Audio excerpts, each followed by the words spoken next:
निवेदन, आप दिल से, हृदय से, चित्त से, मन से, वृत्ति से शिव की आराधना करो।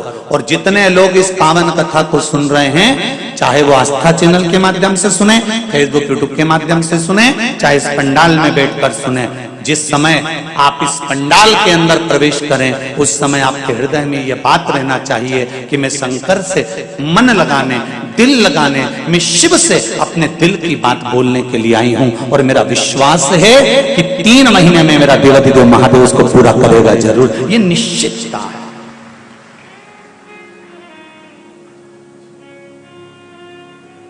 शंभो शरणे पड़ी मांगू घड़ी रे घड़ी, दुख काटो दया करी निदर्शन। आप शिव की भक्ति में अगर डूबे हुए हो, शंकर के स्मरण में अगर डूबे हुए हो, शिव आराधना में अगर डूबे हुए हो, शंकर के मंदिर जाना अगर आपने प्रारंभ कर दिया है, शंकर को 1 लोटा जल चढ़ाना अगर आपने प्रारंभ कर दिया है, शंकर की भक्ति में अगर डूब चुके हो। एक प्रश्न आया था कल, वो कक्ष में रह गया है। प्रश्न था, साउथ से हम लोग कथा सुन रहे हैं और शिव महापुराण की कथा हम लोग बहुत दिल से सुनते हैं, थोड़ा सा भाषा का दिक्कत जरूर आता है, पर हम 15 माताएं एक टीवी पर कथा सुनती हैं और एक हिंदी जानने वाले को पास में बिठाकर कथा सुनते हैं।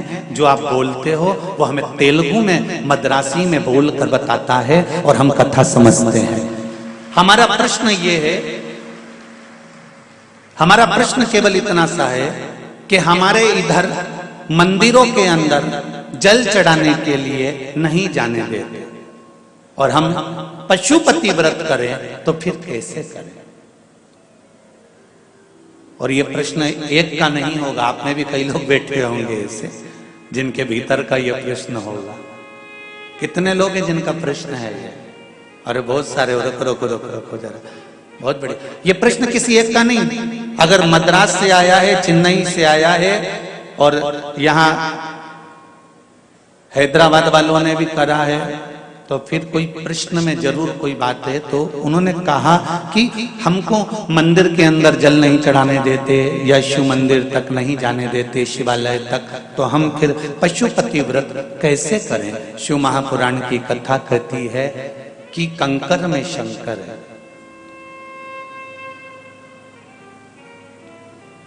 एक काम करिए, बेलपत्री के वृक्ष के नीचे तो जल चढ़ा सकते हो। यदि बेलपत्री के वृक्ष के नीचे भी जल नहीं चढ़ा सकते तो घर में जो शिवलिंग है उस शिवलिंग पर भी आप, अगर मंदिर में जाने की अनुमति हो तो जरूर मंदिर में जाकर इस व्रत को करो, और अगर मंदिर में जाने की अनुमति नहीं है तो फिर घर के शिवलिंग पर भी आप पशुपति व्रत कर सकते हैं, भगवान शंकर की आराधना कर सकते हैं।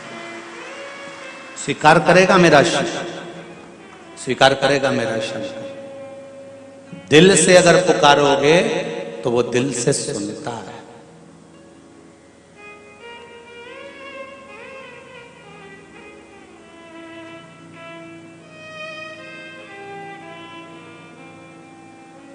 कितना सुंदर कहा है कि मंदिर के अंदर भी नहीं जा सकते तो मंदिर के बाहर से भगवान का दर्शन कर लो। मंदिर के बाहर से भी दर्शन ना मिले तो उसकी चौखट का दीदार कर लो। चौखट पर भी नहीं जा सकते तो मंदिर के शिखर का दर्शन कर लो। शिखर दर्शनम सर्व पाप नाशनम, शिखर का दर्शन हो जाए उतना ही बहुत है। और वो भी ना मिले तो जिस गली में मेरा शंकर का मंदिर हो उस गली से निकल कर ही चले जाना, उतने में भी तुम्हारा कल्याण निश्चित है। मात्र उसके द्वार से निकल कर चलेगा।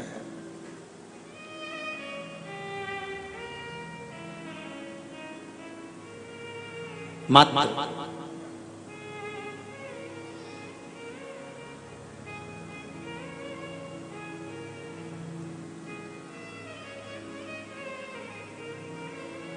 कोई कहता है मेरे महबूब में चांद नजर आता है, शिव महापुराण कहती है कि मेरा महबूब तो एक ऐसा है जिसके मस्तक पर ही चांद रखा नजर आता है।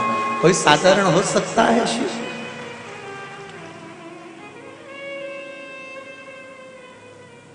तुझ में रब दिखता है यारा, मैं क्या करूं। शंकर के एक एक कंकर में मेरा शिव नजर आता है, कंकर के अंदर शंकर नजर आता है। जब उसके जिस गली में, जिस नगर में, जिस मोहल्ले में, जिस क्षेत्र में, जिस कॉलोनी में जहां शंकर का मंदिर है, उसके सामने से निकल कर जाने पर भी सुख की अनुभूति हो जाती है। भगवान स्वीकार कर लेता है कि इसने मेरे मंदिर का मात्र दीदार ही कर लिया, दर्शन ही कर लिया, बहुत है उतना, बहुत।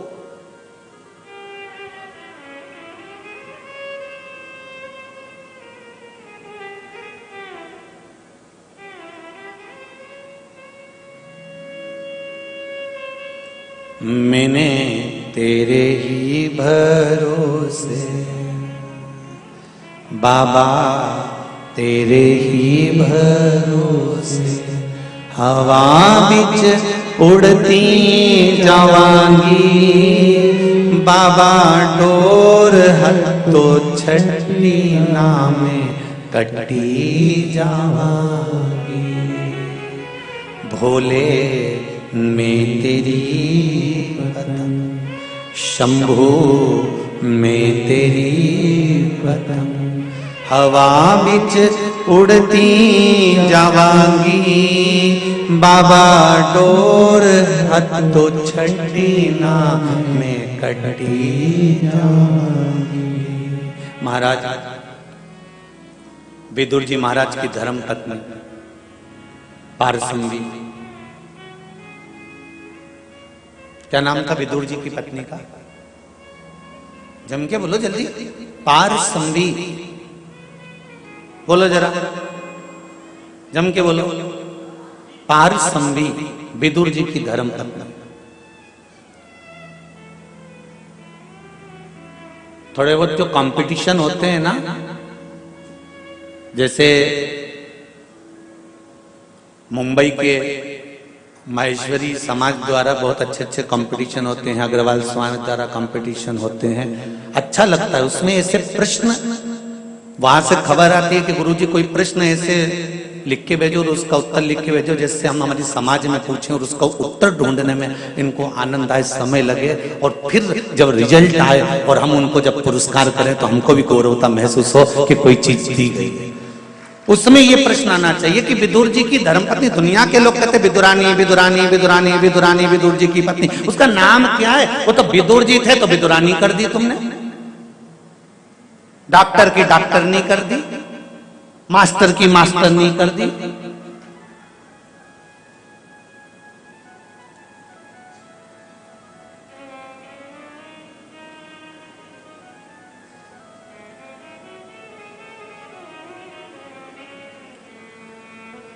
अब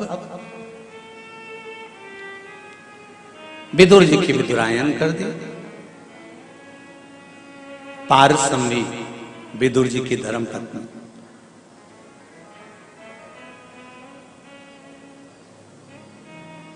प्रतिदिन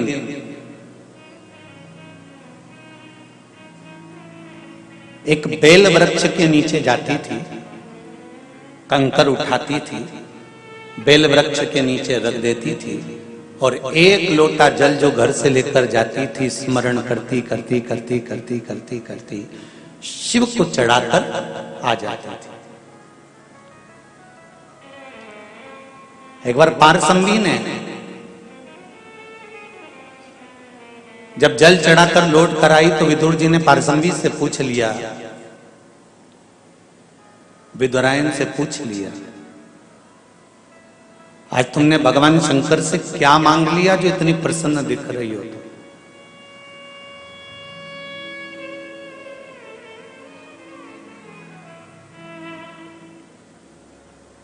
कई लोग कहते हैं टीवी के सामने बैठकर अगर आस्था चैनल पर कथा सुन रहे हैं और गुरुजी बोलते हैं 3 महीने में पूरी हो जाएगी, तो क्या टीवी के सामने बैठकर दिल से कथा सुनने पर पूरी होती है?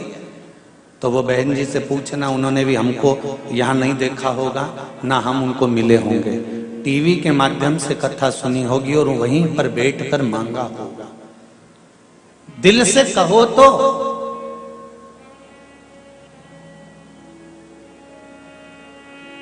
तुलसीदास जी कारागार में बैठकर जब हनुमान चालीसा की रचना करते हैं तो बंदर टूट पड़ते हैं अकबर के उस नगर में और तुलसीदास जी को कारागार से मुक्त करना पड़ता है।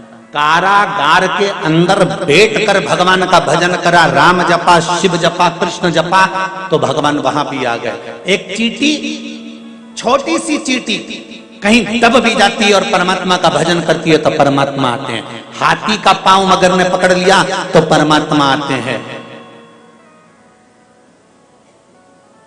7 ताले में बंद होकर भी आप भगवान को पुकार रहे हो और दिल से पुकार रहे हो तो परमात्मा मिलेगा जरूर। भगवान की भक्ति अगर दिल से कर रहे हो तो वो सुनेगा जरूर, मिलेगा। आप में से कई लोग ऐसे भी होंगे जिन्होंने शिव जी से विनती करी होगी कि एक बार हैदराबाद में शिव महापुराण की कथा जरूर हो जाए। और बाबा ने सुनी कि नहीं सुनी? अरे बोलो तो जरा, सुनी ना हैदराबाद वालों? दिल से सुनी और बाबा सुना, कथा हुई। बाहेती परिवार को बाबा ने कृपा करी और बाहेती परिवार ने ये कथा का आयोजन रखा। कहीं शिव कृपा हुई, शंकर की करुणा हुई। बैठ जाओ बाबू।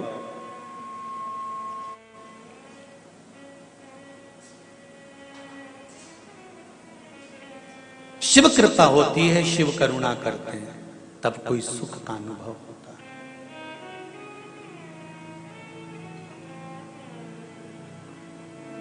आज पारसमवी तुम इतनी खुश हो। विदुर जी विदुरायन से कह रहे हैं आज आप बड़ी प्रसन्न दिख रही हो, क्या मांग लिया आपने बाबा से? विदुरायन कहती है, पारसमवी कहती है, जो किसी ने नहीं मांगा वो मैंने मांगा। दुनिया के लोग मंदिर में जाते हैं तो भगवान से कहते हैं भगवान मुझे ये दे दो, भगवान मुझे वो दे दो। विदुरायन कहती है आज मैंने भगवान से कह दिया कि जो तुम्हारा सबसे श्रेष्ठ भक्त हो, जो तुम्हारी आराधना दिल से करता हो, उसकी सेवा करने का मौका मुझे दे दो। पारसमवी कहती है जो तुम्हारा श्रेष्ठ भक्त हो, जो तुम्हारी सेवा दिन रात करता हो, दिल से करता हो, दिखावे से नहीं, हृदय चित्त से करता हो, उसको मुझे सेवा का मौका दे दो। भगवान विदुर जी महाराज को हंसी आ गई और विदुर जी ने कहा विदुरायन से, घर में कुछ भी तो नहीं रहता, तू क्या देगी उन शंकर के भक्त को? सेवा करने वाले को भी तो सेवा की जरूरत पड़ती है, तो क्या प्रदान करेगी? तो विदुरायन कहती है, पारसमवी कहती है जब मौका मिलेगा तब सोचेंगे। इनको ये नहीं मालूम था कि शंकर का गुणगान करने वाले, शिव की भक्ति में डूबने वाले, शिव की सेवा करने वाले कोई दूसरे नहीं होंगे। विदुर जी को मालूम नहीं था कि दुर्योधन ने 56 भोग बनाकर रखे थे, ढेर सारे पकवान बनाकर रखे थे, और जिसके घर में वीआईपी पार्टी होती है व्यक्ति वहां जाना पसंद करता है, पंगत में भोजन करना पसंद नहीं करता। अगर भगवान कृष्ण चाहते तो वीआईपी पार्टी में चले जाते, भगवान कृष्ण चाहते तो दुर्योधन के घर चले जाते, भगवान कृष्ण चाहते तो 56 भोग खाने चले जाते, भगवान कृष्ण चाहते तो 56 मेवा पकवान पाने के लिए चले जाते। पर उन्होंने 56 भोग त्याग दिए और जो विदुरानी ने मांगा था कि शिव के सेवक, शंकर के भक्त की सेवा मुझे करने का मौका मिले, और कृष्ण दौड़कर विदुरानी के घर चले जाते हैं, ये शिव कृपा से मिलता है।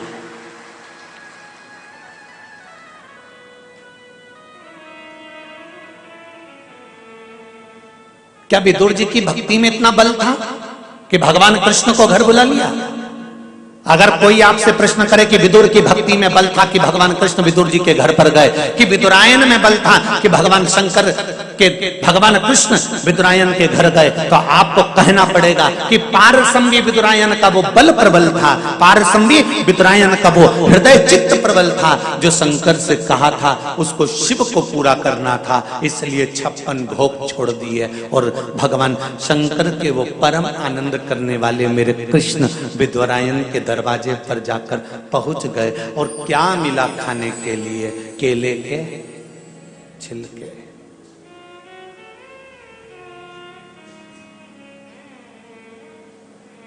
किसी ने अंदाजा लगाया? जैसा भगवान वैसा भक्त। राम मंदिर में जाओगे तो कुछ अच्छा अच्छा सामान मिल जाएगा, पोंगल मिल जाएगा, खिचड़ी मिल जाएगी, इडली मिल जाएगी, खमन मिल जाएगा, थोड़ा बहुत अच्छा अच्छा मोहन थाल, ठोर, मठरी, थोड़ा लड्डू, बंटा जी, थोड़ा ड्राई फ्रूट्स, ये सब मिल जाएगा। कृष्ण मंदिर में भी मिल जाएगा, देवी के मंदिर में भी मिल जाएगा, पर शंकर के मंदिर में जाओगे और शंकर के भक्त के घर जाओगे और शंकर के उपासक के यहाँ जाओगे और तुम अंदाजा लगा कर जाओगे कि यहाँ पर मुझे 56 भोग मिलेगा, यहाँ लड्डू पेड़ा मिलेगा, तो भूल कर मत जाना भैया। शंकर के जैसे शिव वैसे शंकर का भक्त, शंकर के भक्त के यहाँ क्या मिलने वाला है? तो विदुरायन भी जानती है कि शंकर भगवान के पास में बेल पत्ती है, धतूरा है और दुनिया भर के पत्ता पत्ती शिव जी को चढ़ाए जाते हैं। तो विदुरायन भी जानती है कि उनका जो भक्त आएगा वो 56 भोग नहीं पाएगा, इन्हीं छिलकों से उसका काम चल जाएगा, ये वो भी जानती है।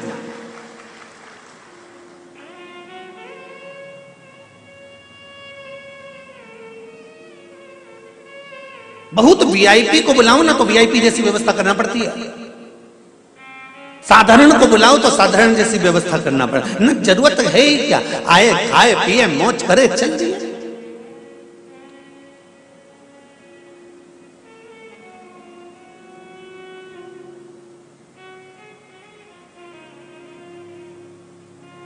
भक्ति का बल बड़ा विचित्र है।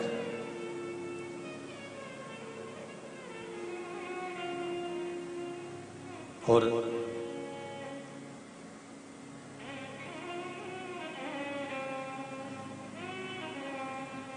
कृष्ण जब विदुरानी के यहां से पारसंवी के यहां से जाने लगे छिलके खाकर, तब पारसंवी ने एक प्रश्न कृष्ण से करा था। भगवान कृष्ण से पारसंवी एक प्रश्न करती है,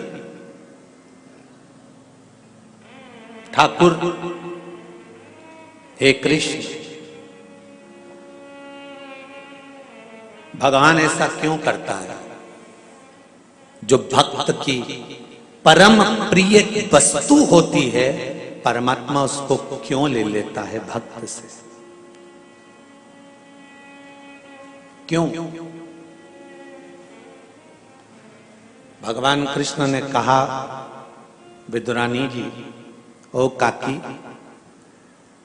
आप शंकर की भक्त हो, शिव की उपासक हो, शंकर पर एक लोटा जल चढ़ाती हो आप, बेलपत्री के वृक्ष के नीचे प्रतिदिन जाती हो आप,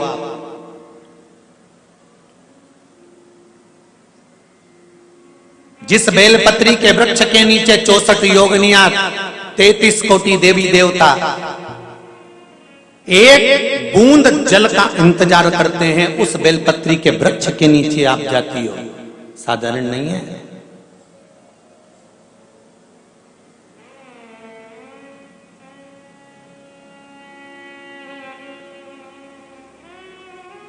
तीन तरह का बेलपत्र का वृक्ष होता है, बहुत सावधानी से सुनिएगा। नवग्रह शिव महापुराण कथा हैदराबाद को। एक बेलपत्री का वृक्ष आप खड़े होना आपके घुटने तक होगा, एक बेलपत्री का वृक्ष आपके कंधे तक होगा, एक बेलपत्री का वृक्ष आपके सिर से ऊंचा होगा। गौरी, कात्यायनी और महालक्ष्मी, तीन बेलपत्री के वृक्ष की अवस्था रहती है। कौन से बेलपत्री के वृक्ष से पत्तियों को तोड़ा जाता है? जम के बोलो जरा। कौन से बेलपत्री के वृक्ष से पत्तियों को लिया जाता है? गौरी से? बोलो जरा। नहीं। कात्यायनी से? नहीं। बेलपत्री की पत्तियों को लिया जाता है महालक्ष्मी से। किससे लिया जाता है? महालक्ष्मी से। जो तुम्हारे सिर से ऊपर हो, जिसकी छाया तुम पर पड़ रही हो, ऐसा वृक्ष, बड़ा वृक्ष होना चाहिए, जिससे पत्ती को लेकर जब हम शंकर भगवान को समर्पित करते हैं तो लक्ष्मी को जब हम लेकर आते हैं और भगवान शंकर को जब देते हैं और उस पत्ती को हम वापिस जब उठाते हैं तो भगवान महालक्ष्मी को अपने घर में प्रदान कर देता है। ऐसी वृक्ष से पत्तियों को लेना चाहिए। पर आज के जमाने में लोग इतने समझदार हो गए, बड़े वृक्ष से कौन पत्ती तोड़ने जाए, छोटे छोटे वृक्ष लगे, उन छोटे से वृक्ष में से पत्ती तोड़ ली, छोटी सी पत्ती तोड़ ली। अरे शास्त्र कहता है, यहां तक वर्णन करता है शास्त्र, अगर आपके घर में तुलसी का पौधा छोटा है तो वो कुमार अवस्था का होगा। वो तुलसी का पौधा जब घेर घमोर हो जाता है तब अखंड सौभाग्य को देने वाला हो जाता है। उसमें से पत्तियों को उतारा जा सकता है, उसमें से आप कोपल को उतार सकते हो, उसमें से पत्ती को आप उतार सकते हो। उसी तरह बेलपत्री के वृक्ष में भी जो वृक्ष लक्ष्मी महालक्ष्मी का तुल्य हो, उसमें से आप बेलपत्र को उतार सकते हो। छोटे छोटे वृक्ष की पत्ती को तोड़ना ये उसमें का है जैसे छोटी अवस्था की कन्या के साथ में अपशब्द कहना, ताने देना या उसको आड़ा टेढ़ा कह देना।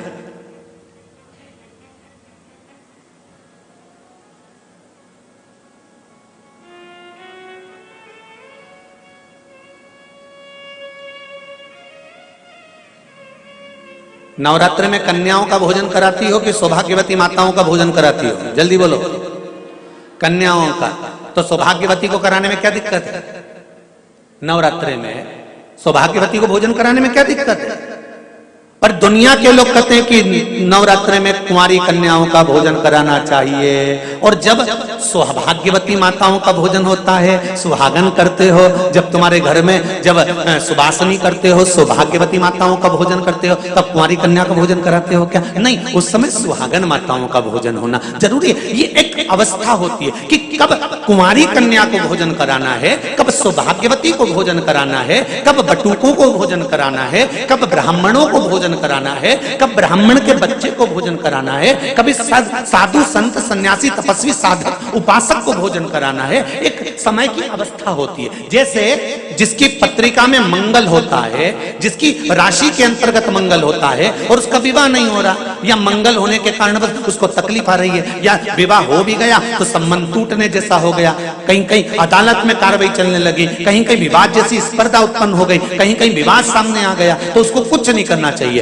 अगर बाजार जाए, अगर मूंगा किसी की अंगूठी में लगा हुआ हो, या मूंगा कहीं उसके घर में पड़ा हो, या मूंगे की माला पड़ी हुई हो, उस मूंगे का पानी, मूंगे को पानी में डाल दो और उसका पानी शंकर भगवान को मात्र 31 दिन तक लगातार चलाना प्रारंभ कर दे, अदालत में केस बंद हो जाएगा और पति पत्नी वापस एक जैसे हो जाएंगे, वापस जुड़ जाएंगे। और अगर विवाह नहीं हो रहा है तो मंगल राशि वाले का अगर विवाह भी नहीं हो रहा तो मंगल विवाह आनंद के साथ पूर्ण होगा। ज्यादा भटकना, बस 31 दिन तक मूंगे का पानी, जो मूंगा आप लोग अंगूठी में पहनते हो, हाथ में पहनते हो, माला पहनते हो, उसी मूंगे को पानी में डालकर उसका जल शंकर को चढ़ाना प्रारंभ कर दो।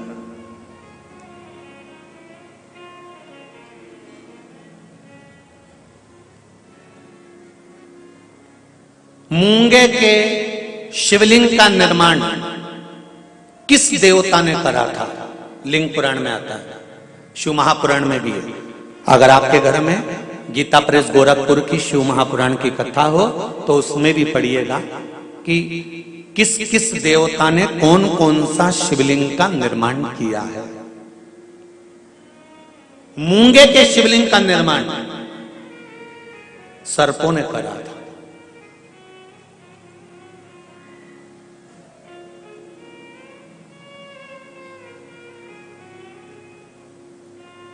जब शिवलिंग का निर्माण हुआ, पूजन हुई, शिवजी ने आकर आशीर्वाद प्रदान करा, तब सर्पों ने केवल एक बात मांगी थी कि हमारी इन सर्प कन्याओं ये सांप की बेटियां हैं, सर्प की बेटियां हैं, सर्प के पुत्र हैं, इनका विवाह कैसे होगा?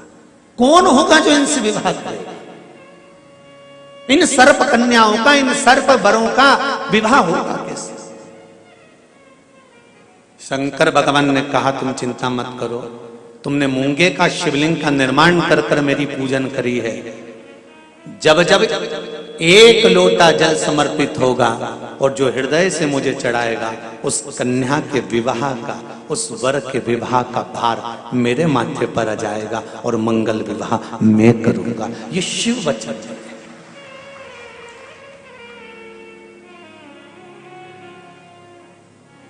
एक बहुत सुंदर सा प्रसंग है, जरा ध्यान दीजिएगा। कई लोग कहते हैं हमारा गुस्सा कंट्रोल में नहीं आता, हम बहुत गुस्सा आता है गुरुजी। कोई कहता है मेरी बहू को गुस्सा आता है, कोई कहती है मुझे गुस्सा आता है, कोई कहता है मेरे बेटे को आता है, कोई कहता है मेरे बच्चे को आता है। गुस्सा कंट्रोल नहीं होता, अपशब्द निकल जाता है, ताने निकल जाते हैं, आड़े टेढ़ा निकल जाता है, आप शब्दों पर अपशब्द निकल जाते हैं। बाद में पछतावा भी होता है, बाद में दुख भी होता है, बाद में मन में सोचने में आता है कि ये क्यों हो गया। तो कुछ दिन मूंगे का पानी, अगर मूंगा नहीं हो तो केवल जल का पात्र, उसमें केवल एक हरी मूंग डालकर शिव जी को वो जल चढ़ाना प्रारंभ कर दो। 15 दिन 20 दिन प्रतिदिन शंकर को जल चढ़ाना प्रारंभ तो करो। क्रोध कितना भी तेज आ रहा होगा, संयम में आना प्रारंभ हो जाएगा और मुख से अपशब्द निकलना बंद हो जाएगा।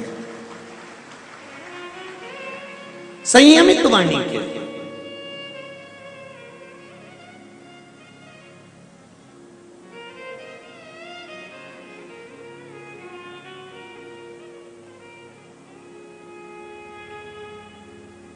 केवल शंकर भगवान की आराधना किस रूप में करना है, कैसे करना है, किस तरह से करना है, शंकर भगवान की पूजन किस रूप में करना है, किस तरह से करना है, हमको शिव महापुराण के माध्यम से ये सीखना है। क्यों? क्योंकि हम बहुत सी गलतियां करते हैं साहब। जरा जरा सी बात में अदालत में केस पहुंच जाता है, जरा जरा सी बात में पति पत्नी अलग हो जाते हैं, जरा जरा सी बात में भाई भाई अलग हो जाते हैं। कारण क्या है?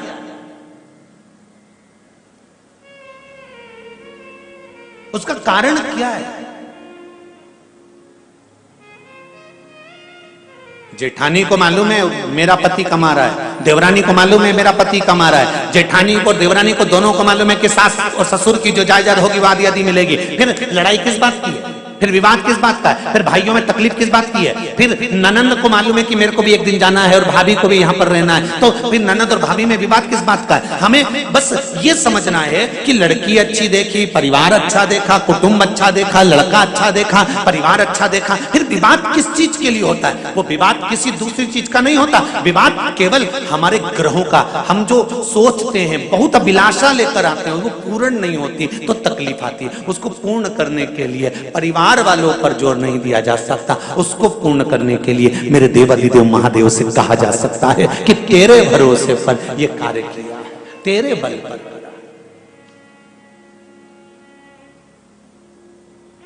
विदुरानी ने कहा भगवान कृष्ण से, ठाकुर एक बात आपसे पूछना है। भगवान कृष्ण ने पूछा, पारसम्भी काकी विदुरानी जी पूछिए, क्या पूछना है? विदुरानी कहती है मुझे केवल इतना सा पूछना है कि भगवान अपने भक्त से उसकी प्रिय चीज, उसकी प्रिय वस्तु क्यों छीन लेता है? भगवान कृष्ण कहते हैं, पारसम्भी काकी जी, विदुरायन जी, जिस समय आपकी कोई चीज भगवान छुड़ा ले तब आपको नाचना चाहिए, खुश होना चाहिए। क्यों? पूरी दुनिया के सेठों को छोड़कर परमात्मा को तू ही ऐसा सेठ मिला जिससे कुछ लेकर परमात्मा गया है। पूरी दुनिया के सेठों को छोड़कर परमात्मा को केवल तू सेठ मिला, तेरे पास परमात्मा आया और तुझसे कुछ लेकर गया है।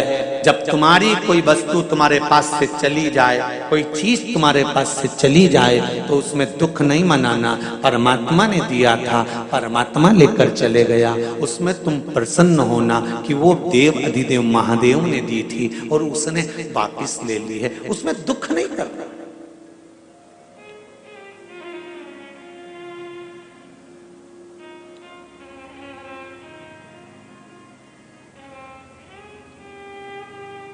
जब कोई मरता है ना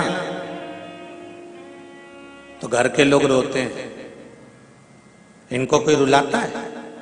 अरे बोलो तो सही भाई, शादी में महिला संगीत में डांस करना है, नाचना है, तो उसकी तो प्रैक्टिस करना पड़ती है 15 दिन पहले। पर कोई मरे तो इतने सारे लोग आएंगे तो बैठ के रोना पड़ेगा, तो इसकी प्रैक्टिस कोई कराता है? अरे बोलो जम के कोई कराएगा? नहीं, इसकी प्रैक्टिस नहीं कराई जाती और रोने की प्रैक्टिस नहीं कराई जाती। पार्वती जी ने शिव जी से पूछा कि ये मरने के बाद परिवार वाले क्यों रोते हैं? शंकर भगवान ने कहा ये मरने के बाद परिवार वाले व्यक्ति के लिए नहीं रोते, वो इसलिए रोते हैं कि इतना भरा पूरा मेहनत कर कर कर चले गया, सब जोड़ कर छोड़ कर चले गया, जिंदगी के सुख के दिन आए थे और 2 रोटी सुख से नहीं खा सका, पूरी जिंदगी कमा कमा कमा कमा आखिरी में छोड़ा गया और फोटो पे प्लास्टिक के फूल की माला चढ़ गई। इसलिए रोना आ रहा है कि सब छोड़ कर चले गया। जो जिंदगी भर मेहनत करी, अब खुशी का समय आया था, अच्छा समय आया था, गोल्डन समय आया था और बड़ा सुंदर समय आया था, जिस समय खाने की समय था, एंजॉय का समय था, फुल एंजॉयमेंट जीवन को जीना था, उस समय पर जाने का समय हो गया। निवेदन करूंगा हैदराबाद वालों, जितने लोग आस्था पर कथा सुन रहे हैं, फेसबुक यूट्यूब पर सुन रहे हैं, प्रतिदिन हर पल हर क्षण हर घड़ी जितने दिन आपकी जिंदगी के हैं, ये मत सोचना कि परसों के दिन मैं अच्छे से ये कर लूंगा, मैं कल ये कर लूंगा, मैं नरसों ऐसा कर लूंगा, मैं 8 दिन बाद ऐसा कर लूंगा, मैं 15 दिन बाद ऐसा कर लूंगा। नहीं, शिव महापुराण की कथा कहती है काल करे सो आज कर। जिंदगी का कोई ठिकाना नहीं, श्वास का कोई भरोसा नहीं, इस मनुष्य देह का कोई ठिकाना नहीं, कब जाना पड़ जाए। इसलिए रोज प्रतिदिन सुबह से उठने के बाद अपनी दिनचर्या को इससे जीना कि कल का दिन आए कि नहीं आए, आज ही फुल एंजॉयमेंट, खूब जोरदार छोटी मोटी करके डेंटिंग पेंटिंग करके खाया पिया मौज करा और अपनी जिंदगी को मस्त जिए, रो कर नहीं। नहीं तो सुबह से उठे और रोकर जिंदगी जी रहे हो। बहू ने ऐसा कह दिया, सास ने ऐसा बोल दिया, देवरानी ने ऐसा कर दिया, नंदन ने ऐसा कर दिया, तुम्हारे भाई ने ऐसा कह दिया, तुम्हारे बंधु ने ऐसा कर दिया, काका जी ऐसा बोल रहे थे, रिश्तेदार ऐसा बोल रहे थे, फूफा जी ऐसा बोल रहे थे। नहीं, सुबह से उठो और चेहरे पर स्माइल हो और मुख पर श्री शिवाय नमस्तुभ्यम हो। घर के लोग भी कहें बहू आज बड़ी प्रसन्न दिख रही है, तो कह देना शिव महापुराण की कथा में जीने का तरीका सीख लिया है, कब मर जाऊं ठिकाना नहीं, इसलिए रोज एंजॉयफुल जीना चाहती हूं, अपनी जिंदगी को फुल एंजॉयमेंट के साथ जीना चाहती हूँ, कब मर जाऊं इसका क्या ठिकाना। इसलिए जोरदार जोरदार हम ये भी नहीं कहें कि बहुत सोना चांदी पहनो, तुम तो तुम्हारे पास जो अच्छी अच्छी साड़ी रखी हो उनके पटली लगा लगा के अच्छी जोरदार पहनो, क्योंकि सब धरी की धरी रह जाएगी, बाद में दूसरे पहनेंगे, तुम ऊपर क्या पहनोगे? फिर ऊपर जाके क्या याद करोगी? यमराज से कहोगी ये यमराज वंश मोर,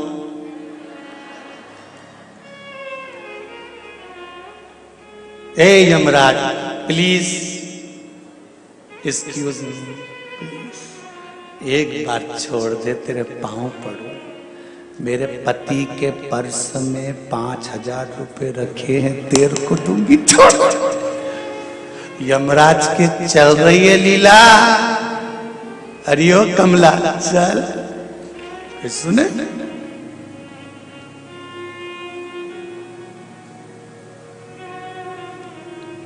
एक पत्नी पड़ोस में गई और अपने पड़ोसन के पास जाके बैठ गई। पड़ोसन ने कहा तेरा मुंह क्यों उदास है? पड़ोसन ने जैसे ही पूछा तो पत्नी ने कहा मेरा पति बहुत झूठ बोलता है, इसके बराबर संसार में कोई झूठेला पैदा ही नहीं हुआ होगा। इतना झूठेला पति मेरा, इतना झूठ बोल रहा, इतना झूठ बोल रहा। तो क्या झूठ बोल दिया उसने? सुबह से चिल्ला रहा है मेरे पर्स में 3000 रुपए रखे थे, किसने लिए? सुबह से चिल्ला रहा है। तो इसमें झूठ क्या बोला वो? 2500 रुपए थे।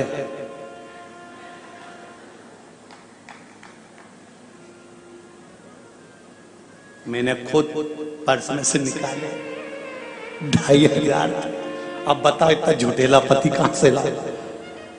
पड़ोसन ने माथा ठोका, अरे ओ तू उसको झूठेला कह रही है, तू तो चोट्टा या नहीं, तू खुद तो चोटी, तूने उसके पैसा निकाले क्यों? पर सही तो बोलना चाहिए ना। झूठ बोल रहा है कि 3000 थे, 3000 थे, 3000 थे। मैंने तो खुद देखा ना 2500 थे। अपने जीवन को मस्त।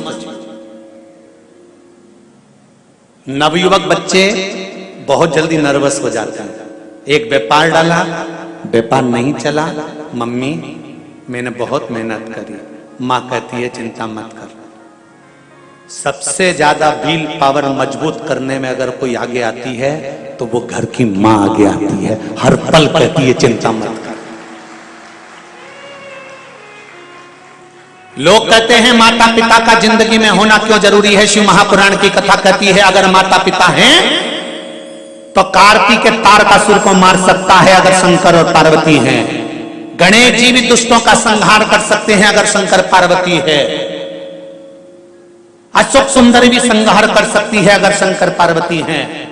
घर में जब तक बुजुर्ग माता पिता रहते हैं बच्चों का व्हील पावर मजबूत करते रहते हैं। घाटा लग गया ना, कोई बात नहीं, चिंता मत करना, मेरे पास में थोड़ा पड़ा है, चूड़ा ले जा, बेचिया, कर्जा निपटा दे, चिंता मत करना, फालतू की चीज मत सोचना।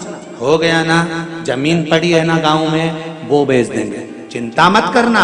एक माँ और एक पिता अपने बच्चों का व्हील पावर मजबूत करते रहते हैं। हर पल कोई संत, कोई साधु, कोई सन्यासी, कोई तपस्वी, कोई साधक, कोई उपासक अगर दुनिया में कोई है तो वो आपके घर में रहने वाले बुजुर्ग माता पिता हैं। ये संत, साधु और सन्यासी से कम नहीं है, ये किसी ब्राह्मण और संत से कम नहीं है। हर पल अपने बच्चों का व्हील पावर मजबूत करते हैं।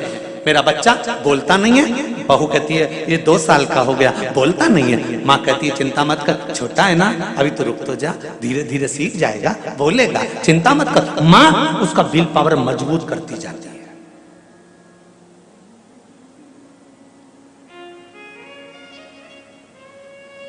क्या चिंता करना? अब सौंप दिया इस जीवन का सब भार तुम्हारे हाथों में, हे हार तुम्हारे हाथों में और जीत तुम्हारे। प्रतिदिन अपनी जिंदगी को भगवान शंकर की कथा कर रही है। भगवान कृष्ण विदुरानी जी से कह रहे हैं, पार्संदी से कह रहे हैं, काकी मां ध्यान रखना, प्रतिदिन अपनी जिंदगी का ऐसा जीना कि ये जीवन फिर आए कि ना आए। खूब खुश होकर एंजॉयफुल जीवन जियो। 1 लोटा पानी शंकर को चढ़ा दो, 3 बार ताली बजा दो, बम बम भोले बोल दो, श्री शिवाय नमस्तुभ्यम बोल दो। ये वो मंत्र है शिव महापुराण का, ये मूल मंत्र है शिव महापुराण का। हॉस्पिटल में भी अगर कहीं का पड़ा है और मंत्र का जाप कोई कर रहा है तो उस मंत्र का फल तुरंत देखेगा। पत्र में आया है।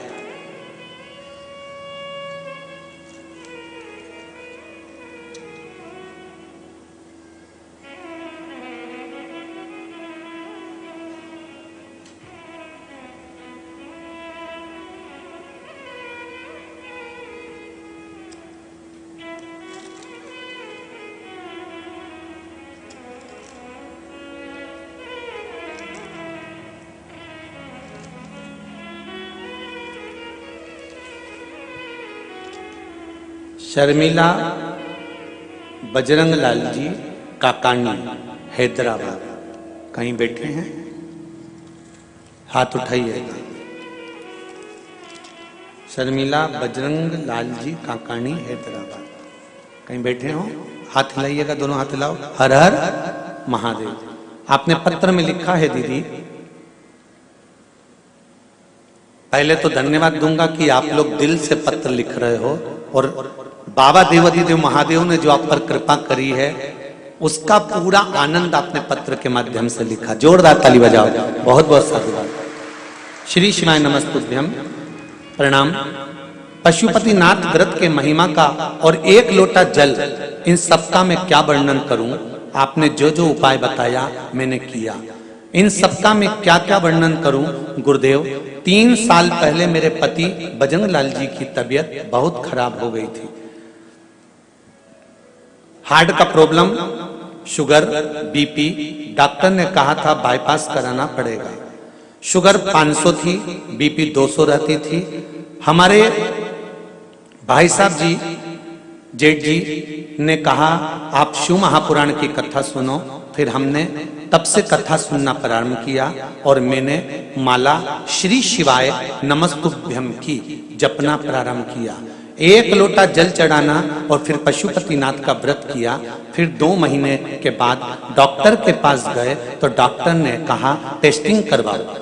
बोले हमने टेस्टिंग किया तो रिपोर्ट देखकर डॉक्टर परेशान हो गया और डॉक्टर ने कहा इनका बाईपास की जरूरत नहीं है, बस एक ही स्टंट बिठाना पड़ेगा और बीपी भी अभी नॉर्मल है और शुगर भी नॉर्मल है। ये शिव कृपा है। बेटो बहन, श्री शिवाय नमस्ते। शिव उदारता किसको कहते हैं?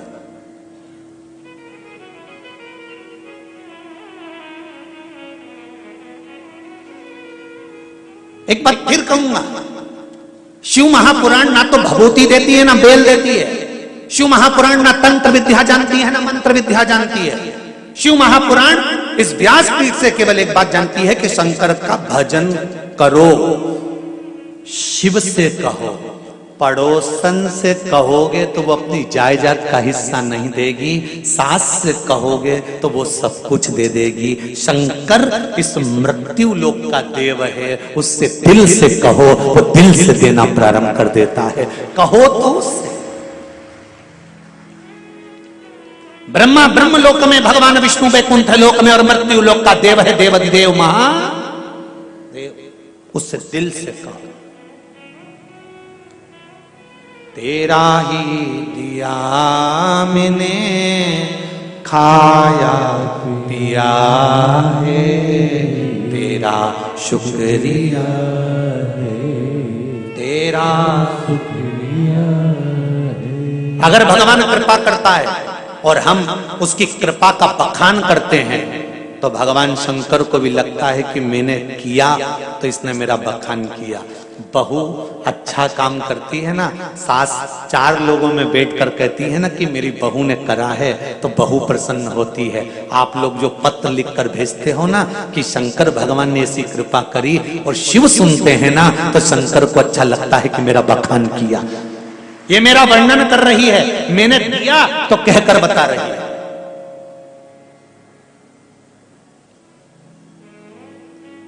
एक नट, कबीरा कहते हैं, एक नट पति पत्नी को दिलाता है तो पत्नी पूरे मोहल्ले में दिखाती है मेरे पति ने दिलाई है, मेरे पति ने दिलाई है। और ये मृत्यु लोक में आने के बाद अगर शंकर भगवान कुछ कृपा कर रहे हैं तो क्यों ना हम उसका गुणगान करें, क्यों ना हम उसका वर्णन करें कि उसने कृपा करी, उसने कृपा।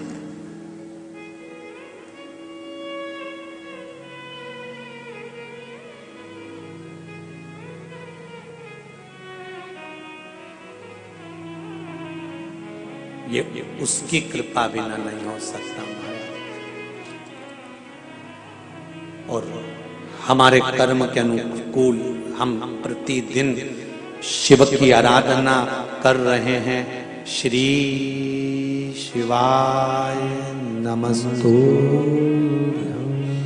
श्री शिवाय नमस्तु, श्री शिवाय नमस्तु, श्री शिवाय नमस्तु श्री शिवाय नमस्तु। इन मंत्र का हम जाप कर रहे हैं तो शिव हमें स्वीकार कर रहा। पंचाक्षर जप लो नमः शिवाय, षडाक्षर जप लो ओम नमः शिवाय, द्वादशाक्षर जप लो ओम नमो भगवते वासुदेवाय, 2 अक्षर का जप लो राम, 2.5 अक्षर का जप लो कृष्ण। पर मंत्र जाप हो चाहे माला हो चाहे शंकर भगवान पर 1 लोटा जल हो, दिल से चढ़ाना, दिल से, दिखावे से नहीं।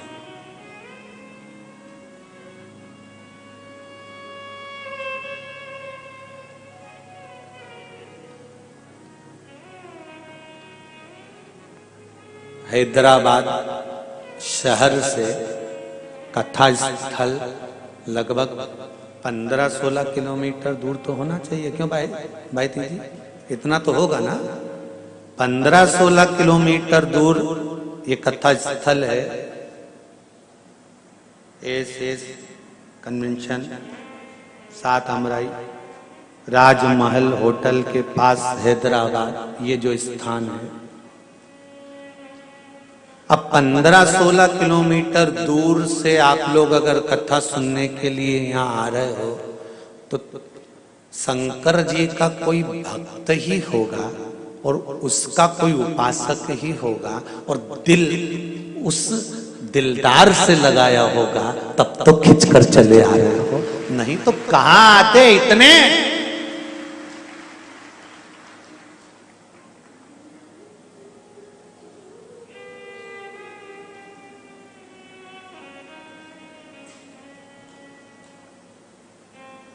उससे मन लग गया, उससे हृदय लग गया, उससे अपने चित्त वृत्ति को जोड़ा है। क्यों ना कृपा करें। पार्वती जी शिव जी के साथ भ्रमण कर रही हैं, पार्वती शिव जी के साथ घूम रहे हैं।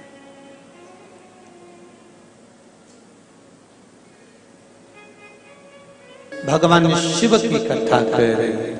एक बार आजा आजा शिव की शरण में,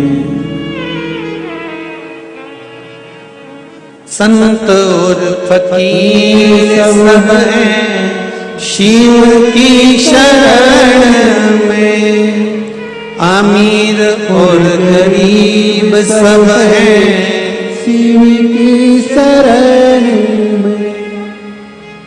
शिव जी सबको मिलते ध्याने धरने में, एक बार आजा भोले की शरण में, एक बार आजा शिव की शरण में।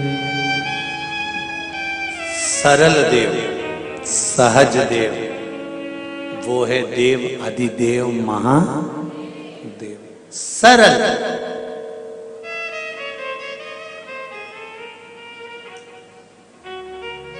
शिव मंदिर में कपाट नहीं, हृदय में कपट नहीं, परिवार में कोई झंझट नहीं। ऐसे मेरे शिव हैं, कोई ज्यादा व्यवस्था की जरूरत नहीं पड़ती। 1 बेलपत्री वो भी चढ़ी हुई धोकर वापिस चढ़ा दो, उतने में खुश हो जाते हैं। इससे बढ़कर और क्या चाहिए ये बताओ। शिव कितने सरल।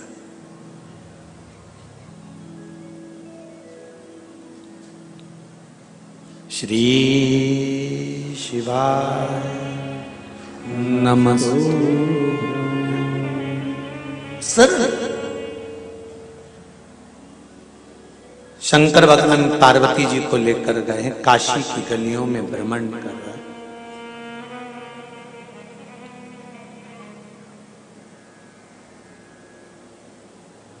घूमते हुए काशी की गलियों में पार्वती मणिकर्णिका पर बैठकर इस काया को देख रही है और उस काया को जलता हुआ भी देख रही है।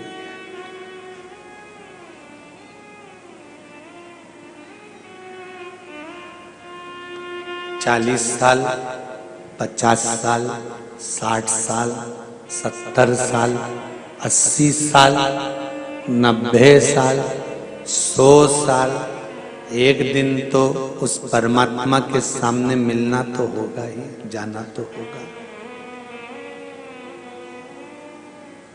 मिलन तो होगा ना।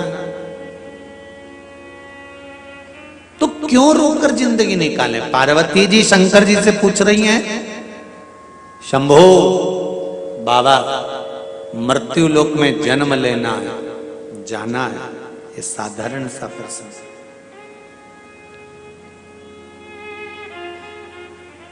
सरल भक्ति का तरीका बता दो जिससे आपका धाम मिल जाए, आप मिल जाएं, ऐसी सरल भक्ति बता दो। शंकर जी ने कहा सबसे सरल भक्ति एक ही है, पार्वती, सबसे सरल। जीवन में निष्कपट भाव से किसी के काम आ जाना।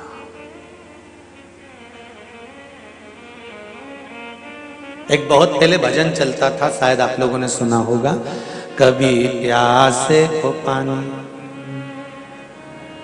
पिलाया नहीं, बादू अमृत पिलाने से क्या पाएगा, कभी गिरते हुए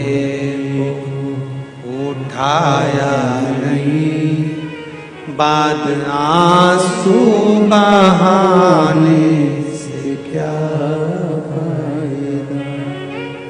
सरल भक्ति है कलयुग केवल नाम आधारा, सुमर सुमर नर उतरहि पारा। सरल भक्ति है मेरा नाम जप कर निष्कपट भाव से किसी के काम आ जाना, किसी की सेवा में तल्लीन हो जाना, बिना मांगे, बिना कुछ प्राप्ति के।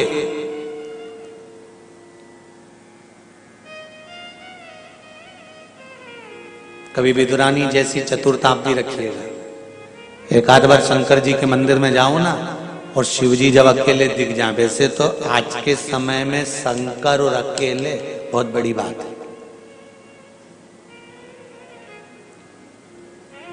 जब से शिव महापुराण की कथा टीवियों पर चालू हुई है, तब से शंकर जी के मंदिर में शंकर अकेले है ही नहीं। अब तो पार्वती जी को भी शिव जी से बात करना पड़ती है, तो इंतजार करना पड़ता है थोड़ा। क्यों भाईती जी, सही बात है। अब अगर राय लेना पड़ती है ना पार्वती जी से, तो पार्वती जी भी कहती है अब अकेले में कम मिले, तो शिव जी कहिए सब जाए तब तू मिल जाना। बड़ी सरलता में भाव महाराज। जब भोलेनाथ जी अकेले में हो ना, तो एक आध बार पारसंबी जैसी बात तुम भी शिव जी से कह दिया करो, बोले बाबा लोग तुम्हारे ऊपर खूब जल चढ़ाते हैं, खूब आनंद कराते हैं, खूब बेलपति चढ़ाते हैं, खूब धतूरा चढ़ाते हैं, खूब तुम्हें घिस घिस के नवाते हैं। अब एक आध दिन एक काम करो, मेरे साथ मेरे घर चलो, बहुत दिन हो गए हैं, मेरे घर में रहना, आनंद पाना।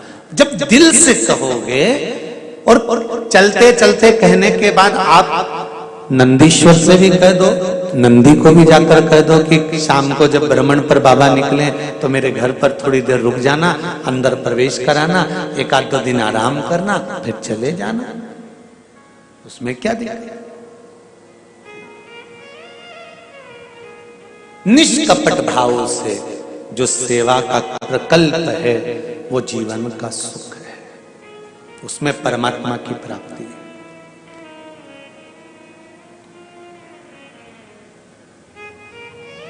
मत जाओ किसी तीर्थ में,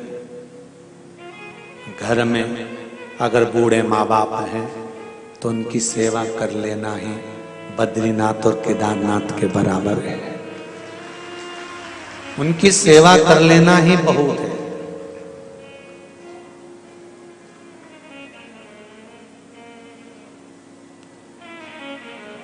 पर बड़ा विचित्र जमाना आ गया जी। बूढ़े माँ बाप से नहीं पूछा गया कि तुमने केदारनाथ जी का दर्शन करा है कि बद्रीनाथ जी का करा है। पत्नी से जरूर पूछ लिया, तू कभी गई थी?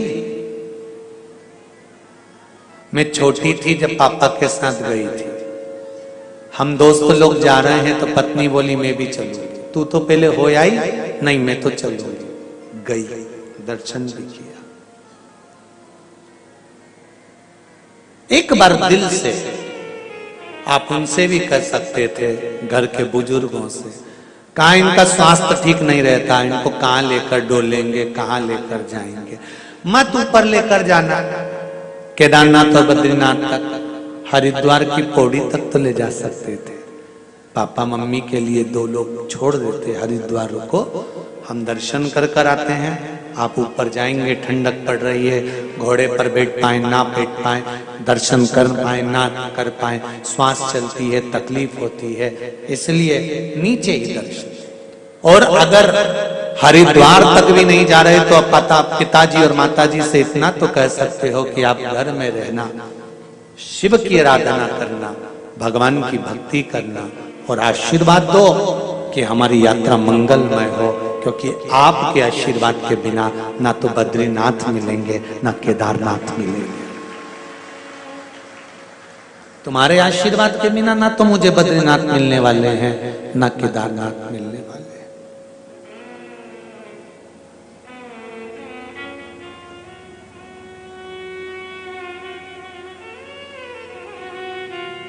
एक बच्चा रोज मंदिर जाता है और रोज मंदिर से आकर कहता है, मम्मी आज मैं रामेश्वरम गया था, आज मैं केदारनाथ जी गया था, आज मैं बद्रीनाथ जी गया था, आज मैं मल्लिकार्जुन गया था, आज मैं महाकाल गया था। माँ भी हंसकर कहती है, कहाँ पागलों जैसी बात करता है। पास के मंदिर जाता है लोटा भर जल चढ़ाने के लिए और कहता है मैं केदारनाथ गया था, मैं बद्रीनाथ गया था, मैं महाकाल गया था, मैं मल्लिकार्जुन गया था। तो इतने में पड़ोसन ने कहा, बेटे का दिल है, शंकर के मंदिर में अगर जल चढ़ाता रहता है और दिल से कहता है कि मैं वहां गया था, तो जब उसने जल समर्पित करा है रामेश्वर के नाम से, तो वो जल रामेश्वर पे ही गया था, ये निश्चित है, दिल से दिया गया।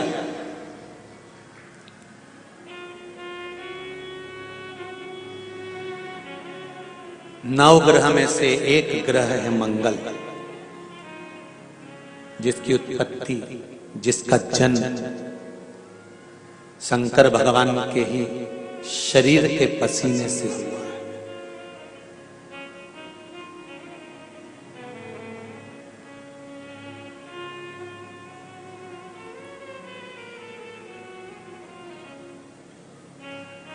और इस मंगल को ठंडा करने वाला कोई दूसरा नहीं है। धधकते हुए इस लाल ग्रह को, धधकते हुए इस मंगल ग्रह को अगर कोई समाप्त करा है तो इनकी धर्म पत्नी मेघा ने, ज्वालिनी ने करा है। मंगल ग्रह की पत्नी का नाम क्या है? मेघा। किसी किसी पुराण में ज्वालिनी भी लिखा है, अपन मेघा भी समझ लो, ज्वालिनी भी समझ लो।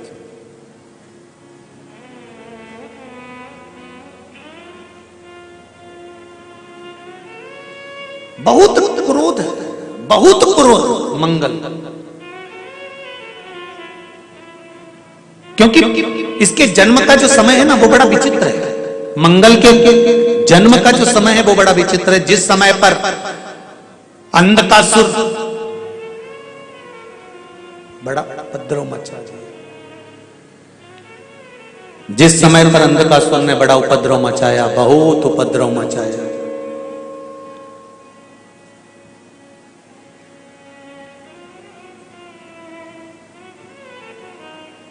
तब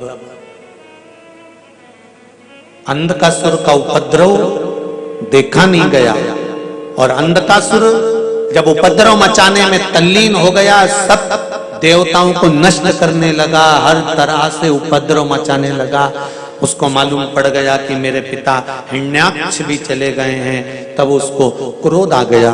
और क्रोध में आने के बाद उसने जब उपद्रव मचाना प्रारंभ करा, उसने जब उपद्रव करना प्रारंभ करा, तब भगवान शंकर तक खबर पहुंच गई,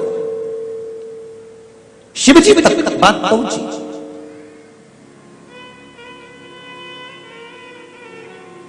कि ये अंधकासुर जो आपके द्वारा जन्मा है, अंधकासुर का जन्म कब हुआ था? भगवान शंकर काशी में बैठे हुए थे, बड़े आनंद के साथ बैठे हुए थे। पार्वती जी पीछे से आ गई, उन्होंने शंकर भगवान के हाथ पर, अपने नेत्रों पर दोनों हस्त कमल रख लिए, और जैसे ही हस्त कमल रखे तो शंकर भगवान के नेत्र बंद हो गए। नेत्र बंद होते से शंकर भगवान के नयन से एक बूंद नीचे गिर गया, अश्रु नीचे गिर गया, उससे पुत्र ने जन्म ले लिया जिसका नाम अंधकासुर था।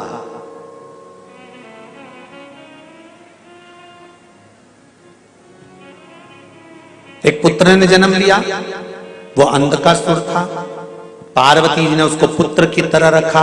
शंकर भगवान ने कह दिया पार्वती इसको उठाकर समुद्र में डाल दो, पार्वती डालने को तैयार नहीं हुई। खूब समझाया माता पार्वती को, पर पार्वती मानी नहीं। शंकर भगवान को क्रोध आया, पार्वती ये तुम्हारा पुत्र नहीं है। पार्वती जी कहती हैं आपके द्वारा जन्मा है तो मेरा पुत्र ही तो है। शिव जी ने समझाया, पार्वती मानने को तैयार नहीं, तब शंकर भगवान ने पार्वती जी के हाथ से उस पुत्र को लेकर समुद्र में फेंक दिया।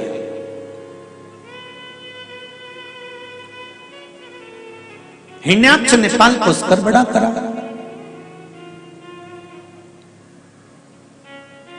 समय आया, ब्रह्मा जी का तप करा अंधकासुर ने, और वर प्राप्त करा ब्रह्मदेव से कि मुझे वर दो कि मैं मरूं नहीं। तो ब्रह्मा जी ने कहा मृत्यु निश्चित है, मरना तो पड़ेगा। फिर वही वाली बात आ गई, बादाम खाओगे तो भी मरोगे, नहीं खाओगे तो भी मरोगे, पार्लर जाओगे तो भी मरोगे, नहीं जाओगे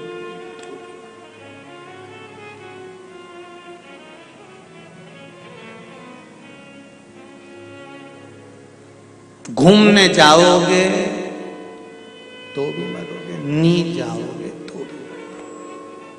ऐसे बहुत सारे लोग मिलते हैं जो कहते हैं हम बद्रीनाथ गए, केदारनाथ जी गए और कुछ हो गया तो मत जाओ।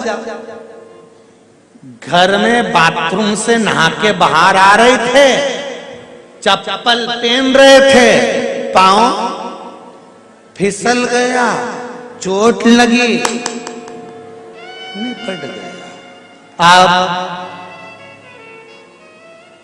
अब केदार जी गया था कि बद्री जी गया था? वहां से लिखी हुई तारीख, तिथि, दिन, पल, घड़ी, समय, नक्षत्र, जब तुम पैदा हुए माता के गर्भ से, इस नाभि की जब नाल माता के गर्भ से कटी, बस नाल कटी थी और बंधी थी, उतने बंधन में तेरी मौत की तारीख, तिथि, पल। ये एक को साध लो। शंकर की आराधना में लगे हो तो इतनी शिव की आराधना कर लेना, इतनी शिव की आराधना कर लेना जैसे कड़प ने करी थी। कड़प कभी शंकर के मंदिर नहीं गया था, कड़प कभी शिव को नहीं जानता था। उसने तो केवल एक पंडित जी को भगवान शिव की पूजन करते हुए जंगल में देख लिया था, और उसके पास में जल चढ़ाने के लिए लोटा नहीं था, उसने मुंह में तालाब का पानी भर लिया था। उसके पास भोग लगाने के लिए प्रसाद नहीं था, एक जीव को मारकर उसका मांस उठाकर लेकर गया था। उसके पास में चढ़ाने के लिए कोई पत्ती, कोई फूल, कोई बेलपत्र नहीं थी, उसने वृक्ष की पत्तियों को तोड़कर भगवान शंकर के पास लेकर गया था। केवल उसकी विश्वास, उसकी श्रद्धा, उसकी भक्ति इतनी प्रबल थी कि एक दिन उस कड़प के सामने देवाधिदेव महादेव को आकर दर्शन देना ही पड़ा। भगवान शिव उसके सम्मुख में पहुंच ही गए। समझना पड़ेगा हमको, कभी इधर कभी उधर, कभी उधर कभी उधर, ना ना ना, एक जगह पर अपने चित्त को, एक जगह पर अपने मन को, नहीं हुआ कार्य अपने मन को, चित्त को स्थिर करना है, भगवान शंकर को राजी करना है। और फिर कहेंगे जो पहले कहा आज फिर कहते हैं। कोई लेट बनता है, कोई जल्दी बनता है, पर शिव को जल चढ़ाने वाला एक दिन से जरूर बनता है। हर हर महादेव। शिव तत्व है ही ऐसा। आप उस अविरल भक्ति को धारण करिए, आप उस अविरल भक्ति को अपने भीतर उतारिए। देखा देखी में नहीं, शिव तत्व को अपने दिल से। देखा देखी में तो काम बिगड़ जाता है, देखा देखी में काम बिगड़ जाता है। एक 4 मित्र थे, एक अमेरिका का, एक अफ्रीका का, एक चीन का और एक इंडिया भारत। चारों मित्र जब भी ऑफिस में मिलते थे तो बड़े दुखी होते थे कि अपनी पत्नियां एक जैसा भोजन बना के दे देती हैं। अमेरिका वाला कहता है कि मेरी पत्नी ने मेरे को भोजन में बताओ कि ये ला के रख दिया। दूसरी कहती है मेरी पत्नी तो बस केवल नूडल ही नूडल ला कर दे देती है। तीसरा कहता है मेरी पत्नी ऐसी है जो केवल इडली सांबर ही ला कर दे देती है। और चौथा था भारत का, वो हमेशा रोता रहता मेरी पत्नी ऐसी है केवल लौकी की सब्जी और रोटी रख देती है। अब चारों अपना अपना दुखड़ा रो रहे, रोज प्रतिदिन ऑफिस में मिलते, रोज अपना दुखड़ा रोते। अब बड़े परेशान। अब उन्होंने आपस में विचार करा कि तुम्हारी टिफिन में क्या आता है कि मेरी पत्नी तो बस केवल इडली सांभर रखती है, दूसरी नूडल रखती है, तीसरी कहीं बस ऐसा फालतू का भोजन कुछ भी रख देती है, और चौथी तो कहे मेरी पत्नी तो केवल लौकी की सब्जी और रोटी रख देती है। अब चारों ने विचार करा अपन तो बहुत परेशान हो गए, अगर कल अपनी पत्नी ने अगर ऐसा भोजन रखा तो अपन तो बिल्डिंग पे से कूद जाएंगे, चाहे कुछ भी हो जाए। चारों ने विचार कर लिया, भारत वाले ने भी, अमेरिका वाले ने भी, चीन वाले ने भी, अफ्रीका वाले ने।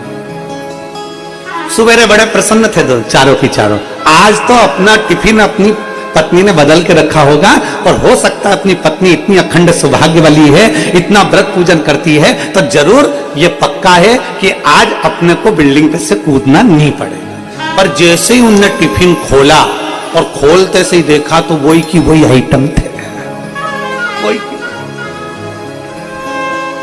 अब जब देखा कि ये तो वही की वही है, अब चारों ने विचार करा चलो बिल्डिंग पे से कूद जाओ। चारों मिलके बिल्डिंग पे से नीचे कूद गए। कूदते से इनको हॉस्पिटल ले गए, किसी का पांव, किसी का हाथ, किसी की मुंडी, जो टूटना था टूट गया। पत्नियों को मालूम पड़ा, जो मोबाइल पे खबर गई, चारों की चारों पत्नी दौड़ती दौड़ती हॉस्पिटल पहुंच गई। और जो हॉस्पिटल में पहुंची, अमेरिका वाले को देखा तो उसका पांव टूटा था। स्वामी तुम्हारी क्या हालत हो गई? मेरे प्रिय, माय डियर, ये क्या हो गया? और ये क्या हो गया? और पत्नी तुरंत रोती हुई बोली और कह दिया, आज के बाद, पति ने कहा तेरे कारण हुआ, टिफिन एक जैसा, क्या आज के बाद कसम खाती हूं तुमको एक जैसा कभी टिफिन नहीं दूंगी। अफ्रीका वाली ने कहा कि मैं भी कसम खाती हूं आज के बाद तुमको एक जैसा टिफिन नहीं दूंगी।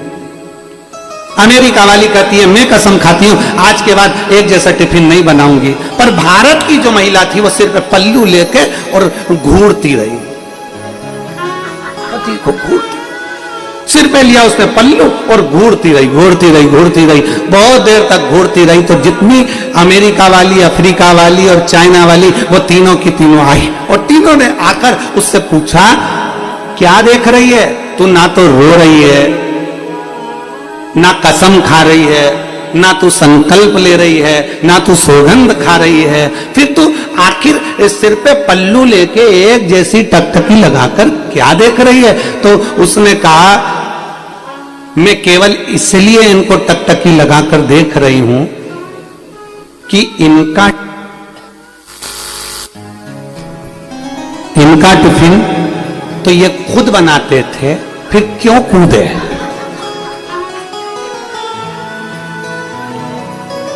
इनका टिफिन तो ये खुद बनाते थे, फिर आखिर ऊपर से कूदे क्यों? तो पत्नी ने पति से पूछा कि तुम क्यों कूदे? तुम्हारा टिफिन तो तुम बनाते थे। पति बोला ये कूदे तो मैं कूदा। देखा देखी में काम बिगड़ गया। शिव पुराण कहती है, भगवान शंकर की कथा कहती है, शिव तत्व कहता है। देखा देखी नहीं। भगवत भजन में कोई कह दे कि नहीं तुम्हें इस पद से हट जाना है, तुम्हें ऐसा कर लेना है, तुम उधर चले जाओ, ना ना ना ना ना, अपनी चित्त अपनी वृत्ति एक कुएं को खोदे जाओ, खोदे जाओ, खोदे जाओ, उसमें पानी जरूर निकलेगा। देखा देखी नहीं करना।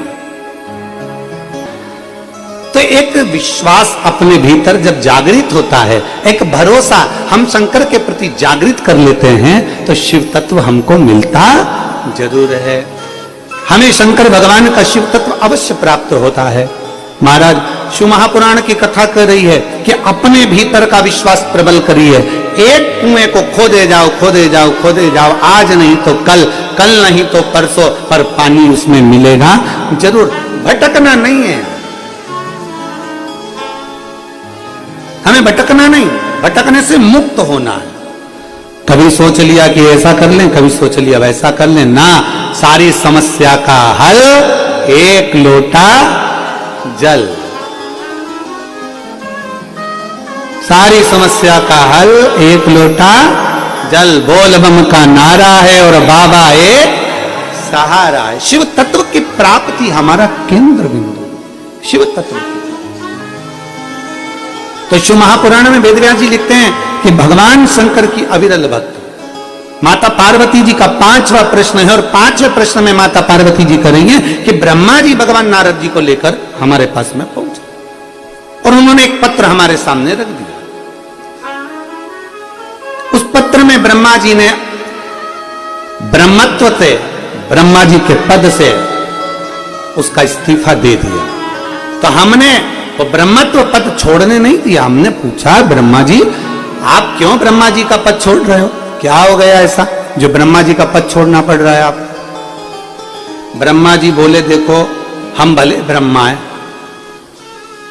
हम विधाता हैं, हम लिख भी देते हैं, हम सब कुछ लिख देते हैं, भाग्य भी लिख देते हैं, सारा किस्मत भी बना देते हैं और लिख देते हैं, पर हमें ब्रह्मा का पद इसलिए छोड़ना है कि हमारे लिखने का कोई फायदा ही नहीं है। हम लिखते हैं कि इस व्यक्ति की मृत्यु ऐसे होगी और उसके घर के लोग एक लोटा पानी चढ़ा जाते हैं और मृत्यु टल जाती है। जब हमारी नहीं चले तो क्या मतलब का फिर ब्रह्म, फिर वो क्या मतलब का है हमारा? अब शिव महापुराण की कथा कर रही है, भगवान शंकर का संवाद कर रहा है, शिव तत्व कर रहा है कि शंभो शरणे मांगू घड़ी दुख काटो दया करी दर्शन आपो। शंभु शरणे पड़ी मांगू घड़ी रे घड़ी दुख काटो दया करी दर्शन आपो। विचार करा,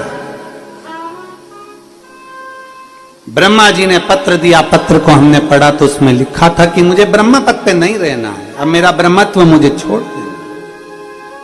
हमने पूछा ब्रह्मा जी से, पार्वती जी कहेंगे मेरा 5वां प्रश्न का उत्तर जरूर देना।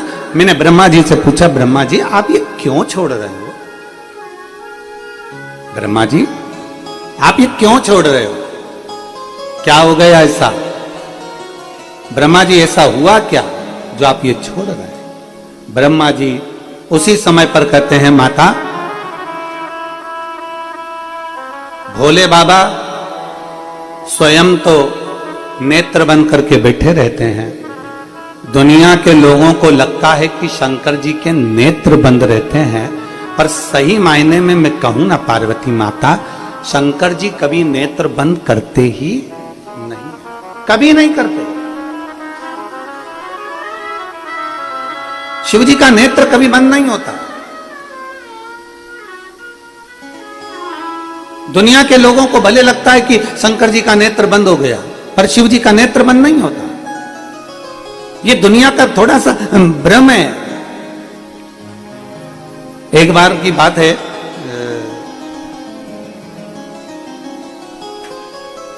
एक बार बहुत पुराना समय की बात है, हम कथा कर रहे थे तो इंदौर के पास में कथा थी और वहां पर कथा चल रही थी और कथा में बहुत सारे लोग बैठे हुए थे। अब बैठे बैठे वहां पर जितने लोग बैठे हुए थे, बैठे बैठे लोग उसमें से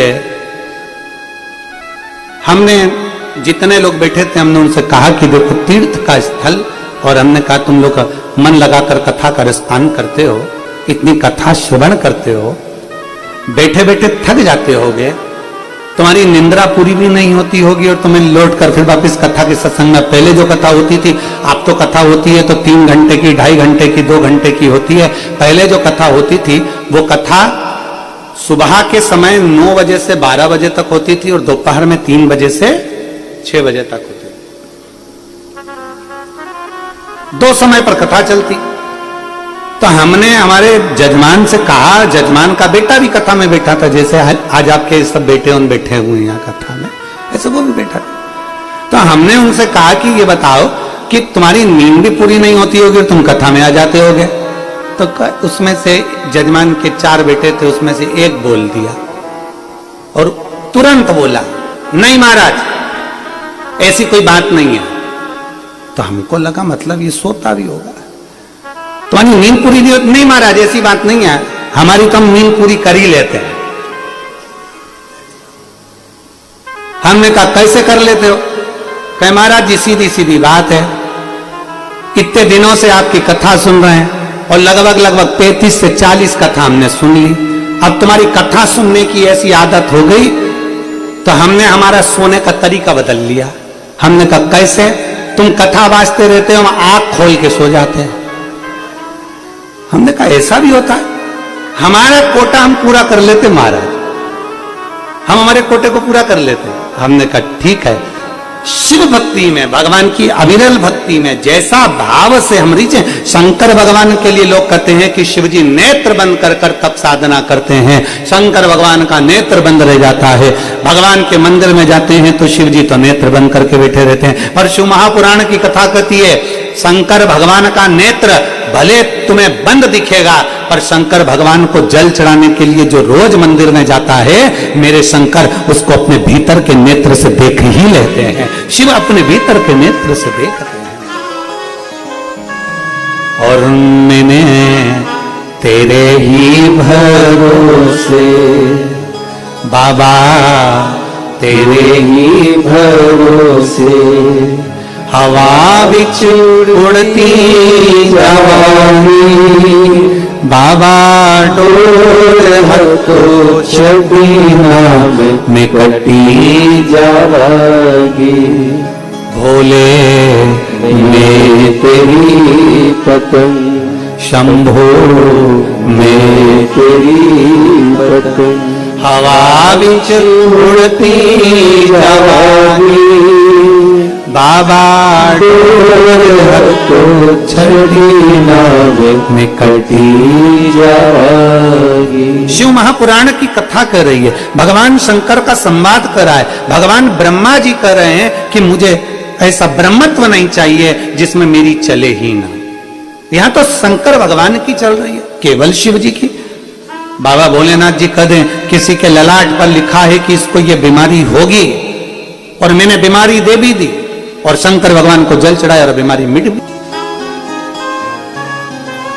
भगवान शंकर के प्रति एक हमारा भरोसा, इसमें सीहोर वाले महाराज का कुछ नहीं है और दुनिया का कोई महाराज आपका दुख नहीं काट सकता। दुख आपका अपना स्वयं को काटना, स्वयं। इसलिए बार बार कहते हैं मत बुरे कर्म कर बंदे वरना पछताएगा, भगवान की आंखों से तू बच नहीं पाएगा, तू बच नहीं पाएगा। अरे ओ अज्ञानी मत करना दानी, अरे ओ अज्ञानी मत करना दानी। तेरे कर्म का फल भी तू ही पाएगा, जैसा किया तूने तेरे आगे आएगा। मत बुरे कर्म कर बंदे वरना पछताएगा, भगवान की आंखों से तू बच नहीं पाएगा, तू बच नहीं पाएगा। अरे ओ अज्ञानी मत करना ज्ञानी, अरे ओ अज्ञानी मत करना दानी। अपने कर्म अच्छे करते हुए चलो, श्रेष्ठ कर्म करते चलो, कुछ अच्छा करते हुए चलो, और ऐसा अच्छा नहीं करना है कि उसमें किसी को कष्ट ही हो जाए। एक बच्चे ने अपने स्कूल में आकर अपने टीचर से कहा, अपने टीचर से कहा, सर सर सर ने कहा, बोलिए बेटा क्या बात है? सर आपने कल कहा था किसी का भला करो। हाँ बेटा हमने कहा था। सर आपने कल कहा था किसी का भला करो, मैंने एक जनी का भला कर दिया। किसका भला कर दिया? सर हमारे 4 घर छोड़कर एक आंटी रहती हैं, वो बाजार से सब्जी खरीद रही थी और मैंने उनके पीछे कुत्ता छोड़ दिया। सर ने कहा ये कोई भला है जो तूने कुत्ता छोड़ दिया आंटी के पीछे? सर आंटी इतनी तेज भागी तुरंत अपने घर में चली गई, इतनी तेज भागी तुरंत अपने घर में, तो ये कौन सा भला हो गया बेटा? सर मैंने आंटी के पीछे कुत्ता छोड़ा तो उनका टाइम कितना बचा दिया, वो एकदम भग के घर चली गई। आधे घंटे में जाती, 20 मिनट में जाती, उससे पहले वो 5 मिनट में अपने घर के अंदर चली गई। तो मैंने भला नहीं किया। सर बोले तेरे हाथ जोड़ूं, ऐसा भला कभी किसी का मत कर, तू तो रहने दे। ऐसा भला करो पर श्रेष्ठतम में करो, ऐसा भला ना करिए कि मालूम पड़े कि किसी को कष्ट ही उत्पन्न हो जाए। महाराज अच्छा करिए, श्रेष्ठ कर्म करिए। ब्रह्मदेव तुम ये इस्तीफा क्यों दे रहे हो? ब्रह्मा जी तुम ये कागज मुझे क्यों दे रहे हो? नहीं नहीं मुझे ब्रह्मत्व नहीं चाहिए, मेरी चलती ही नहीं है। भगवान शंकर तो नेत्र बंद करके बैठे रहते हैं। माता पार्वती जी बोली ये दुनिया के लोगों को लगता है कि शिव जी नेत्र बंद करके बैठे रहते हैं, दुनिया के लोगों को लगता है मैंने एक पशुपति व्रत करा, मेरे भोले बाबा ने नहीं सुना, मैंने सोमवार का व्रत किया, मेरे भोले बाबा ने नहीं सुना, मैंने जल चढ़ाया, मेरे भोले बाबा ने नहीं सुना। पर शिव महापुराण की कथा कहती है कहीं फाइल मोटी होगी इसीलिए उसको दबाने में थोड़ा समय लग रहा है, पर आज नहीं तो कल होगा, मेरे महाकाल का चढ़ाया हुआ जल काम जरूर करेगा, ये निश्चितता। थोड़ा समय लग सकता, थोड़ा समय लग सकता। बोल बम का नारा है, बाबा एक सहारा, थोड़ा समय लग सकता। और शिव पर आश्रित होकर, भगवान शंकर पर आश्रित होकर, शिव तत्व पर आश्रित होकर ब्रह्मा जी तुरंत उसी समय पर माता पार्वती जी के हाथ में कागज देकर भगवान ब्रह्मा जी चले गए। अब पार्वती जी का वो 5वां प्रश्न अमरनाथ की गुफा में, 5वां प्रश्न माता पार्वती जी का अमरनाथ की गुफा में। पार्वती जी बोली प्रश्न मेरा यह है प्रभु, सब कुछ आपने अपने हाथ में ले रखा है, क्या ब्रह्मा जी के पास कुछ नहीं? नहीं नहीं ऐसा नहीं है पार्वती, तुम ब्रह्मा जी को कल काशी में भोजन करने के लिए बुलाओ, ब्रह्मा जी का निमंत्रण करो, काशी में आए भोजन करने के लिए। बोल दो ब्रह्मा जी से कि काशी में भोजन करने आए। शंकर भगवान ने जैसे ही कहा ब्रह्मा जी से बोल दो काशी में आने का, हाँ उसका इस 5वें प्रश्न का उत्तर मैं तुम्हें काशी में दूंगा। चलिए ब्रह्मा जी के पास में निमंत्रण गया, ब्रह्मा जी काशी में भोजन करने में अन्नपूर्णा की पवित्र धरा पर, काशी विश्वनाथ की पवित्र भूमि पर पहुंच गए। बोल विश्वनाथ भगवान की। काशी में ब्रह्मा जी आ गए और ब्रह्मा जी काशी में आए और पार्वती जी के सामने आकर खड़े हुए। माता पार्वती जी ने कहा ब्रह्मदेव तुम्हारे प्रश्न का उत्तर देने के लिए मैंने तुमको यहां बुलाया, और आज महादेव उसका उत्तर देंगे, मैं नहीं दूंगी। स्वयं शिव, स्वयं त्रिकालदर्शी, स्वयं कालाधिपति महाकाल राजा इसका उत्तर देंगे।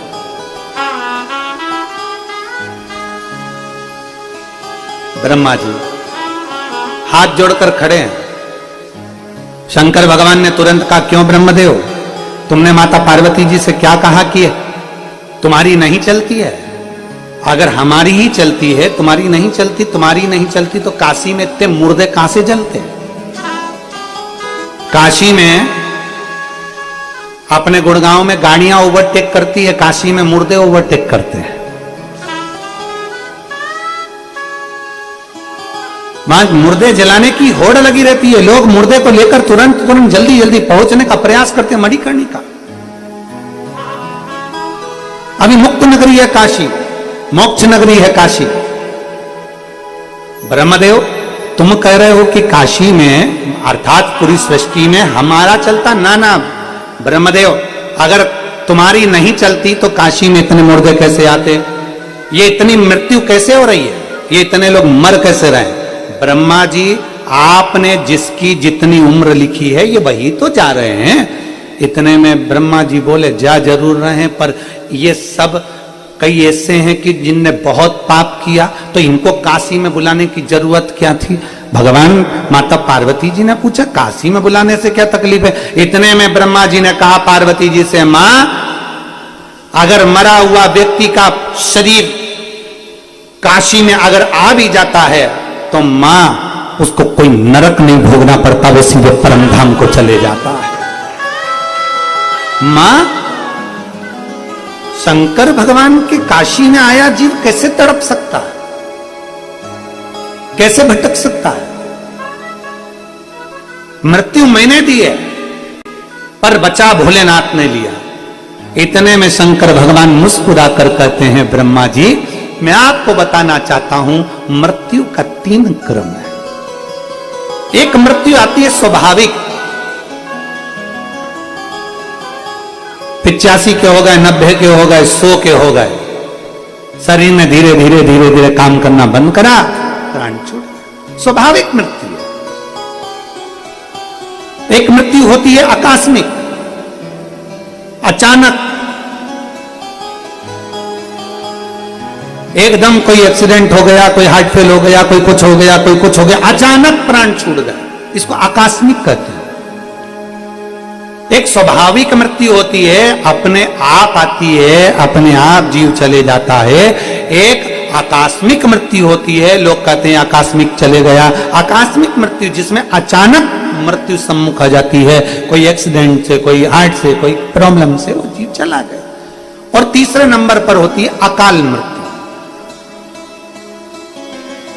एक स्वाभाविक हो गई, एक आकस्मिक हो गई, तीसरे नंबर की अकाल हो गई।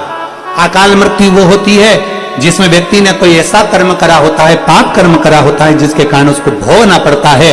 कहीं उसको मालूम पड़े भोगने पर, वो तुरंत प्राणों को त्याग देता है, भोग भोग कर, कष्ट भोग कर वो अपने प्राणों को, वो अकाल मृत्यु। इसलिए शिव महापुराण की कथा कहती है, अकाल मृत्यु हो मरे जो काम करे चंडाल का, और काल उसका क्या बिगाड़े जो भक्त हो महाकाल का। जो शिव की आराधना करने वाला, एक स्वाभाविक मृत्यु है, आई उम्र के समय पर आई और जीव चला गया। एक आकस्मिक मृत्यु है, हार्ट बेकार हो गया, कोई ऐसी एकदम बीमारी लग गई, कोई एकदम तकलीफ आ गई, कोई एक्सीडेंट हो गया, आकस्मिक चला गया।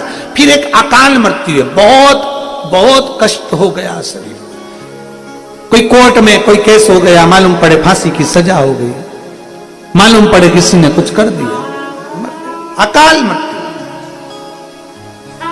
3 मृत्यु का क्रम है।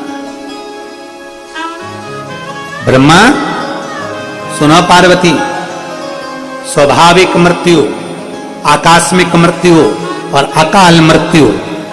पार्वती, ब्रह्मा जी ने मृत्यु के 3 क्रम बांट दिए हैं।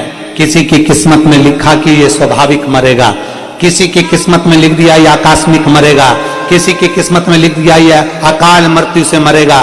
पर सुनो पार्वती, अगर कोई भूल से भी मेरे शिवालय तक पहुंच जाता है और मेरे शिवालय में जाकर जल चढ़ाना प्रारंभ कर देता है, तो उसकी स्वाभाविक मृत्यु हो, चाहे आकस्मिक मृत्यु हो, चाहे अकाल मृत्यु हो, अगर जल चढ़ा रहा है, बेलपत्र का सेवन कर रहा है, चढ़े हुए जल का आचमन कर रहा है, तो मैं उसके उदर में, हृदय में, आत्मा में विराजमान हो जाता हूं और उसको भटकने नहीं देता। वो चाहे अकाल में मरा हो, चाहे आकस्मिक मरा हो, चाहे वो अपनी स्वैच्छिक मृत्यु से मरा हो, तो भी मैं उसको अपनी गति प्रदान कर करके कैलाश धाम दे देता हूं। मैं उसको अपना धाम प्रदान कर देता हूं।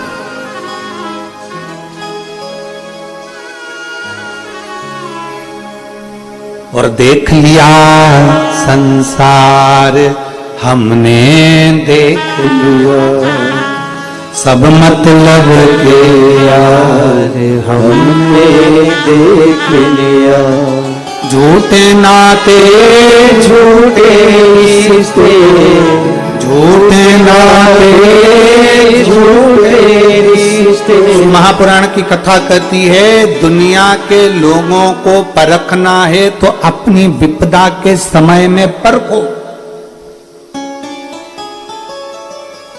दुनिया के लोगों को परखना है तो अपनी विपदा के समय पर, अपनी कष्ट के समय पर परखो। 50 फोन लगाइए, 50 जगह पर मैसेज करिए, भैया ऐसा हो गया, भैया ऐसा करना है, भैया ऐसा करना है। मालूम पड़ेगा कि कितना किसका वजूद है। और आखिरी में सबको परखने के बाद फिर शिव की शरण में जाए, फिर महादेव की शरण। जब कोई नहीं आएगा तब मेरा देव अधिदेव महादेव नंदी को लेकर तेरे पास आएगा, तब शिव आएगा। और जब कोई नहीं आता मेरा बाबा रे, जब कोई नहीं आता मेरा बाबा रे, मेरे दुख के दिनों में वो बड़ा काम आता है, मेरे दुख की घड़ी में वो बड़ा काम आता है। फिर उस परमात्मा को पुकारना। जब देख लो सबको फोन लगाया, भैया जी ऐसा हो रहा है, भैया जी वैसा हो रहा है, भैया जी जरा देखो ना काम हो सकता है क्या, भैया जी देखो ना थोड़ा काम हो सकता है। सारी दुनिया में सब दूर भटक कर देख लिए, अंत शरण में, अंत शरण। मेरा भोलेनाथ, मेरा शंभु, मेरा त्रिकालदर्शी, मेरा शंकर आपके सामने जब परीक्षा लेता है तो सब कुछ प्रस्तुत कर देता है कि तू दुनिया का होकर मत रहना, तू मेरा होकर रहना। दुनिया के पीछे चलेगा तो सब छोड़ देंगे और मेरे साथ चलेगा तो मैं तेरा हाथ पकड़कर आगे कर दूंगा। शिव पुराण कहती है, शंकर की कथा कहती है, शिव तत्व कहता है। ये मेरी माताएं हरतालिका तीज का व्रत करती हैं, फुलेरा बांधती हैं। एक बहन ने लिखा है क्या, हमारे घर में हरतालिका तीज का पूजन नहीं करते हैं, हमारे यहाँ हरतालिका नहीं होती है, तो क्या हम हमारे घर में शंकर जी जो शिवलिंग बैठा है, उस शिवलिंग, छोटा सा शिवलिंग और छोटा सा हमारा मंदिर है, तो क्या मंदिर के अंदर भी फुलेरा लगा सकते हैं? क्यों नहीं? भगवान का श्रृंगार करने में दिक्कत क्या है? भगवान शंकर का पूजन करने में दिक्कत क्या है? और निवेदन है मेरे संपूर्ण विश्व की माताओं से जो हरतालिका तीज का व्रत कर रही हैं, प्रयास करो। कल हरतालिका दृढ़ता हम शिव के प्रति करते हैं। दुनिया के लोग कहते हैं शंकर का चढ़ा हुआ जल क्यों पिए? शिव का चढ़े हुए जल का महत्व क्या है? शंकर के चढ़े हुए जल का एक आनंद क्या है? महाराज,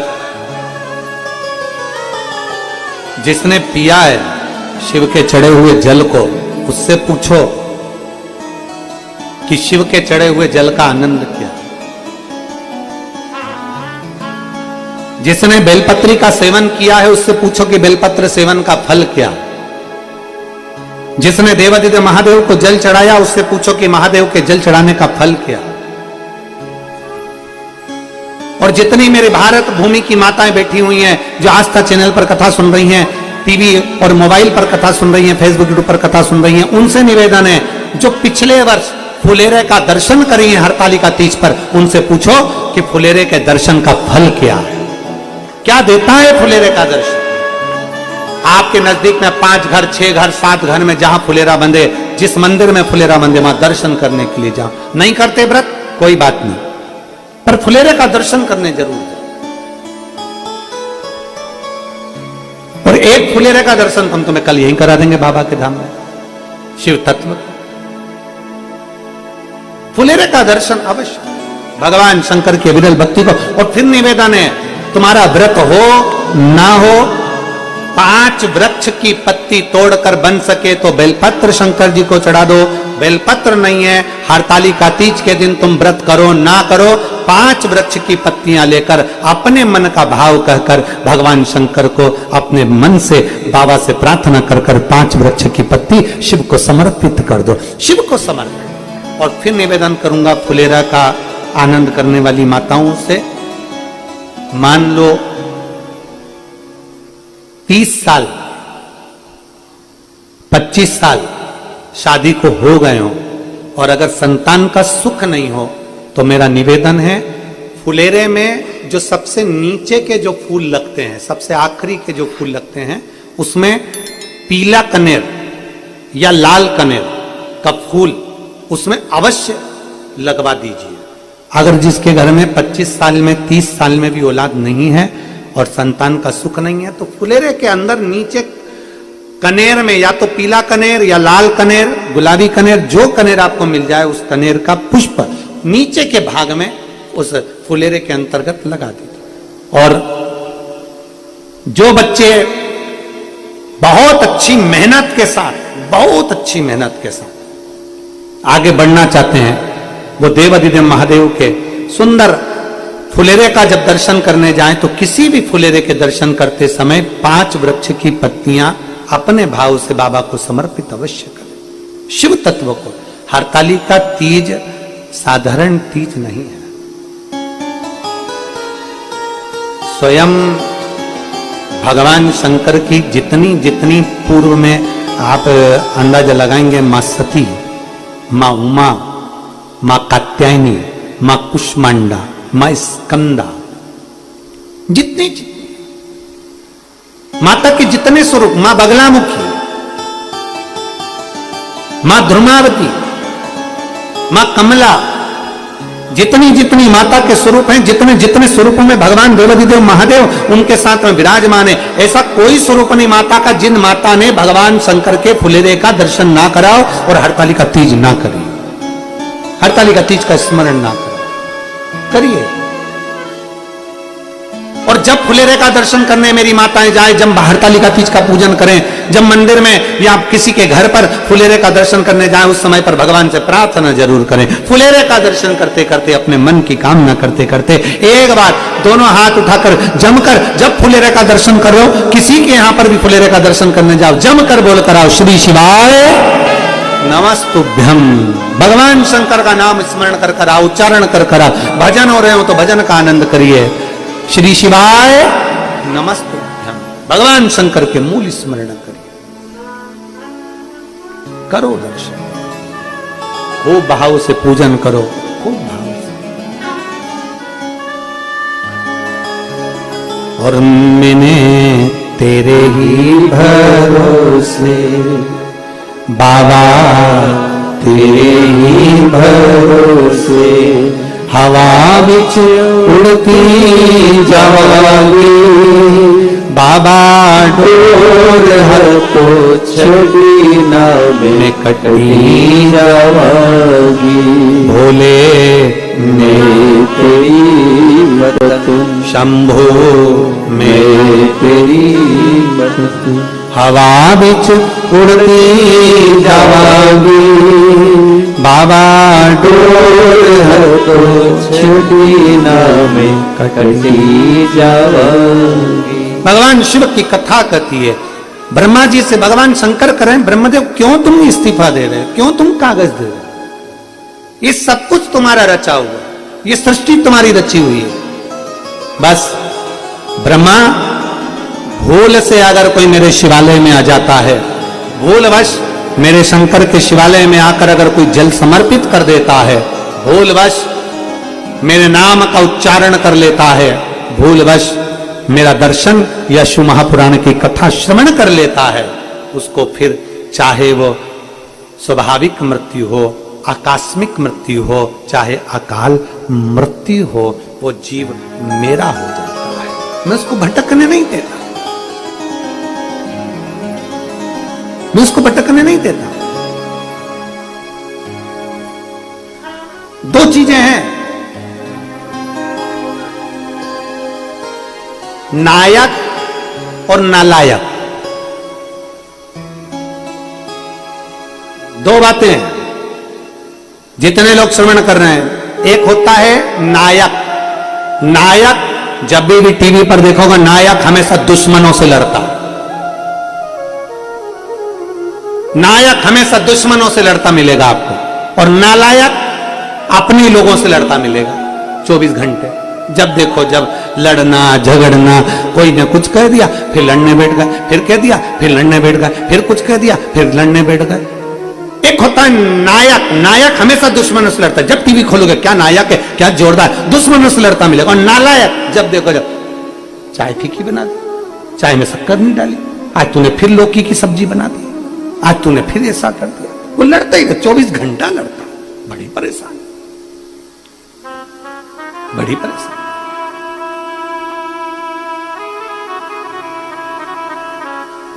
अब विचार करें, शिव पुराण कहती है नायक बनो पर नालायक मत बनो। अपनों से क्या लड़ना, भाई भाई से ना झगड़ा करे, सास बहू आपस में ना झगड़ा करे, देवरानी जेठानी में आपस में झगड़ा ना करे, परिवार में आपस में एक प्रेम का आनंद बना रहे। हमें बहुत अच्छा लगा वर्धन जी, आपके यहाँ बहुत अच्छा लगा। और सबसे ज्यादा आनंद जब आया जब ये दोनों देवरानी जेठानी को देखा, और ये सब आनंद के साथ रहते, एक दूसरे के प्रति इनका समर्पण, और यहाँ पर तीनों बहुओं को भी इन लोगों का आपस में समर्पण, एक दूसरे का प्रेम, एक दूसरे का स्नेह, ये हमारे परिवार को मजबूत बना देता है, ये हमारे परिवार को प्रबल बना देता है। ये प्रेम होना चाहिए, ये स्नेह होना चाहिए।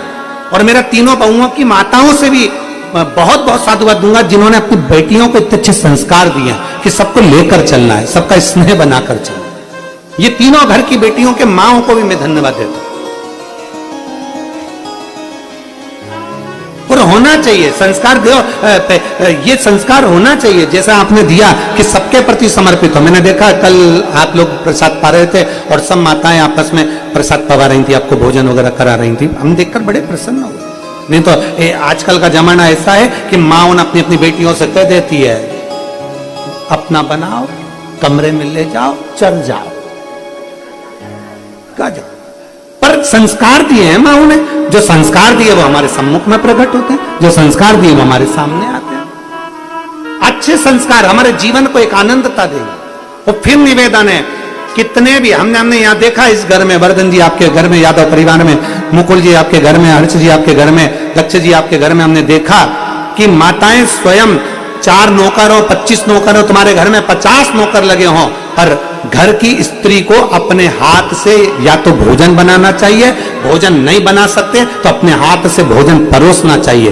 पति को, ससुर को, माता पिता को, देवर जेठ को, परिवार में बच्चों को अपने हाथ से। क्यों? क्योंकि एक मनुष्य के अंदर 5 जगह से इंद्रियां तेज प्रकट होता है, 5 स्थान से तेज प्रकट होता है। वात्सल्यता प्रकट होती है, करुणता प्रकट होती है, बुद्धि विवेकता प्रकट होती है। पहला नेत्र से,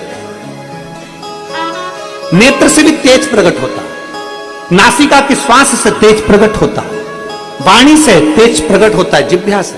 3 स्थान ये बताए। चौथा स्थान बताया हमारा थंब, अंगूठे से भी तेज प्रकट होता है।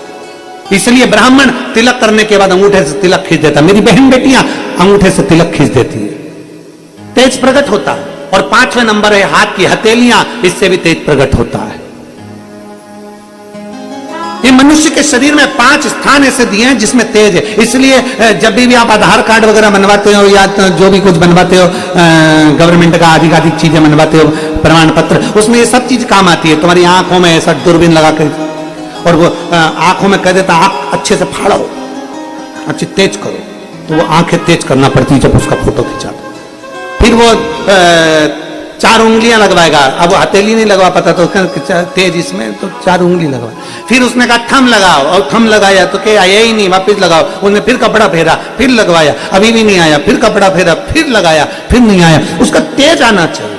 नासिका के छिद्र हो, जिह्वा हो, वाणी हो, ये सब हमको तेज प्रदान करती है। इसलिए घर की माताएं, घर की स्त्री, घर की नारी अगर अपने बच्चों को विद्वान बनाना है, अपने बच्चों को प्रबल बनाना है, एक स्त्री का तेज पुंज उसके हाथ की हथेली से होता है, उसकी नेत्र से होता है, उसकी वाणी से होता है। अपने बच्चों को अगर आपको प्रबल बनाना है तो घर में या तो भोजन बनाओ, अगर नहीं बना सकती हो तो अपने हाथों से भोजन परोसो, जिससे अपने हाथ का तेज अपने पति के पास में, अपने बच्चों के पास में, अपने परिवार में आए। और आपके हाथ का तेज जब जाएगा तो परिवार में प्रेम बढ़ता चले जाएगा। और उस प्रेम को बनाना है। नौकरानी अगर परसेगी तो नौकरानी का तेज पहुंच जाएगा। स्वयं परसे। अपने बच्चों को, अगर कोई दाई लगी है, कोई सेविका लगी है, बच्चों को पाल रही, पोस रही, सब कुछ काम वो बच्चों का करे, कपड़े भी बच्चों के बदले, पर जब भोजन कराने का समय आए, दूध पिलाने का समय आए, बोतल भरने का समय आए, बच्चों की बोतल देने का समय आए, तो कह दो बेटा तू दूध निकाल के रख दे, मैं बोतल में भर दूंगी। और अगर बोतल भर भी दी है तो बच्चे के हाथ में पकड़ाने का काम मैं करूंगी। मैं दे रही हूं ना, तू रुक जा, मैं दे दूंगी। अपने हाथ का तेज अपने बच्चों में पहुंचना चाहिए। वो तेज हमारे जीवन को एक आनंदता उत्पन्न करता है। दो चीजें हैं। कल कोई कह रहा था, गुरुजी क्या हम गिलास से शंकर जी को जल चढ़ा सकते हैं मंदिर में जाकर? क्या हम गिलास से शिव जी को जल चढ़ा सकते हैं? हमने मना करा। हमने कहा ना ना ना ना, ये गिलास से जल नहीं, लोटे से जल चढ़ता। गिलास का जल और लोटे के जल में क्या अंतर है? किसी डॉक्टर के पास जाकर पूछिएगा। गिलास के जल में और लोटे के जल में क्या अंतर है? किसी विद्वान से जाकर पूछिएगा।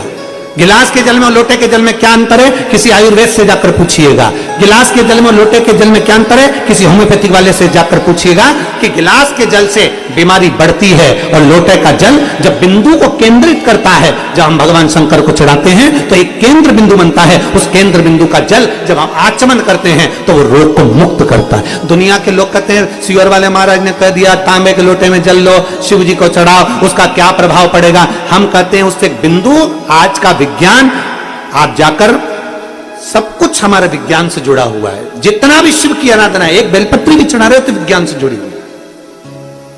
शिव जी को जल चढ़ा रहे हो वो हमारे विज्ञान से जुड़ा हुआ, हमारे साइंस से जुड़ा हुआ। लोटे का जल और गिलास के जल में अंतर हो जाता है। जब लोटे का जल हम महादेव को समर्पित करते हैं, लोटे का जल होता है, अर्थात लोटा नीचे से छोटा, ऊपर से बड़ा, फिर बीच में से फैला होता है। और अर्थात हमारी बुद्धि को केंद्रित कर कर जल जब समर्पित किया जाता है तो वो जल हमारे विवेक को प्रबल करता है और हमारे जितने दोष हैं, भीतर की इंद्रियों में जितना भी दोष है उसको समाप्त कर कर हमारी पाचन क्रिया को मजबूत करता है।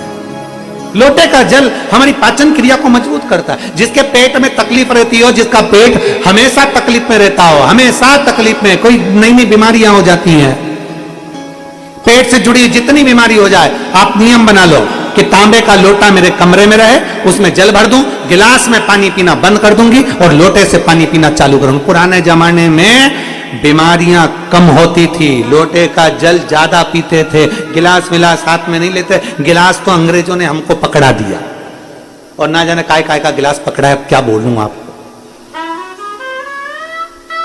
ये गिलास तो पकड़ा दिया है इन्होंने, ये गिलास का महत्व नहीं, लोटे का महत्व है। इसलिए सारी समस्या का हल, जम के बोलो जरा, सारी समस्या का हल एक लोटा जल। इसलिए लोटा मूल है। आप पेट की बीमारी से कितने भी ग्रसित हो, कितनी भी बड़ी बड़ी बीमारियां तुम्हारे पेट से जुड़ी हुई हो, उस पेट की बीमारी को, पाचन क्रिया से जुड़ी हुई, एसिडिटी से जुड़ी हुई कितनी भी बीमारियां हो, लोटे का जल पीना प्रारंभ कर दो। बस घर के लोगों से कह दो मेरे को पानी ला कर देना, तो लोटे में ला कर देना। दुनिया के लोग हंसेंगे, 4 मेहमान आएंगे, क्या कहेंगे, गांव वाले हो? अरे होंगे, पर अपना शरीर अपना है, इसलिए अपने को अच्छा रहना है, तो लोटे का जल पीना। आचमन कराओ, शंकर को जल लोटे के जल से चढ़ाओ, शिव की भक्ति करो। कपड़े की दुकान पर, किराने की दुकान पर, जूता चप्पल की दुकान पर घड़ी नहीं सुधरेगी, घड़ी को घड़ी की दुकान पर लेकर जाना पड़ेगा। समय अच्छा नहीं चल रहा हो तो जिसने समय बनाया है उसके पास जाओ। शंकर भगवान ने समय बनाया, काल बनाया, नक्षत्र बनाया, सब शिव ने बनाया, उसके पास जाइए, एक लोटा जल लेकर जाइए, शिव को समर्पित करने के लिए। भगवान शंकर को समर्पण करने के लिए जाइए। और मैंने तेरे ही भरोसे बाबा, तेरे ही भरोसे हवा बिच उड़ती जागी बाबा, डोर तो छड़ी ना में कटी जागी, भोले में तेरी कथा, शंभो में तेरी कथा। तो शिव महापुराण की कथा करी, अपने तेज को, अपने एक सुंदर तेज भाव को आप माताएं अपने भाव से अपने पुत्र को प्रदान कर सकते।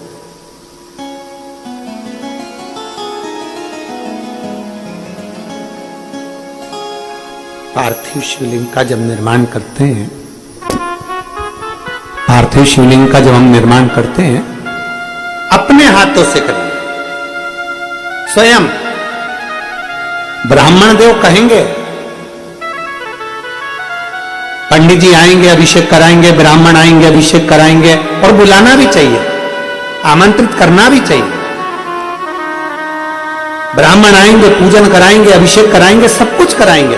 पर ब्राह्मण देव अगर शिवलिंग का निर्माण कर रहे हैं तो उनसे घर की बहुओं को, घर की बेटियों को, घर की माताओं को, घर के पुरुष को, मेरे जीजाओं को, मेरी जीजियों को, मेरी बेटियों को, बेटाओं को कह देना चाहिए, बाबा गुरुदेव आप पूजन कराओ, अनुष्ठान कराओ, अभिषेक कराओ, सब आप कराओ, परंतु शिवलिंग हम बनाए, शंकर का शिवलिंग का निर्माण हम बनाए।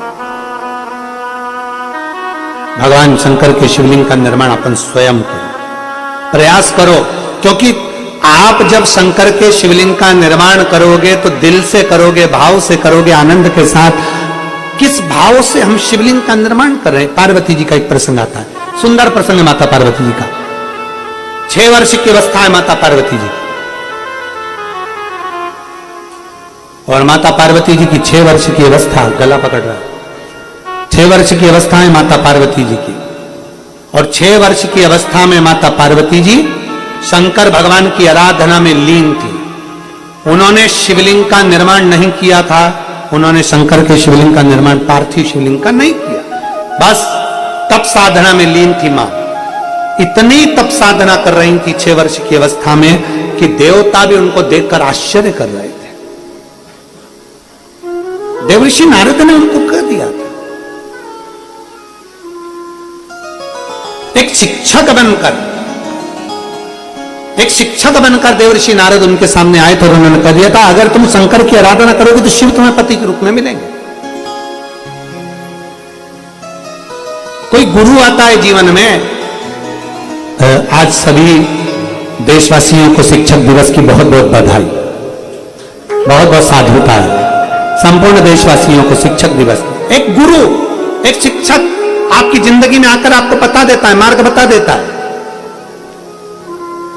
दुनिया के लोग कहते हैं सियर वाला महाराज तो दिन भर बैठकर कहीं ना कहीं का उपाय बताता रहता है, सियर वाला महाराज तो कुछ ना कुछ बताता रहता है। तो हम कहेंगे हमारे शिक्षक ने भी हमको ये बताया था, बेटा एग्जाम में ये वाला प्रश्न आ सकता है, तुम ये वाला याद कर लेना, ये उत्तर निकाल लेना उसका, ये वाला आएगा, इसको देख लेना।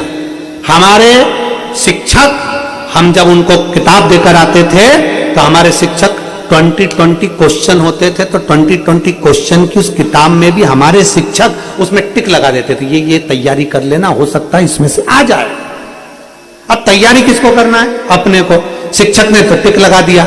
हमारे यहाँ पुरानी रीति रही है कि हमारे शिक्षक भी हमको उपाय बता देते थे, हमारे शिक्षक हमसे कह देते ऐसा कर लेना। हमारे शिक्षक देवर्षि नारद ने पार्वती जी से कह दिया था ऐसा कर लेना, पार्वती जी ने वो कर लिया।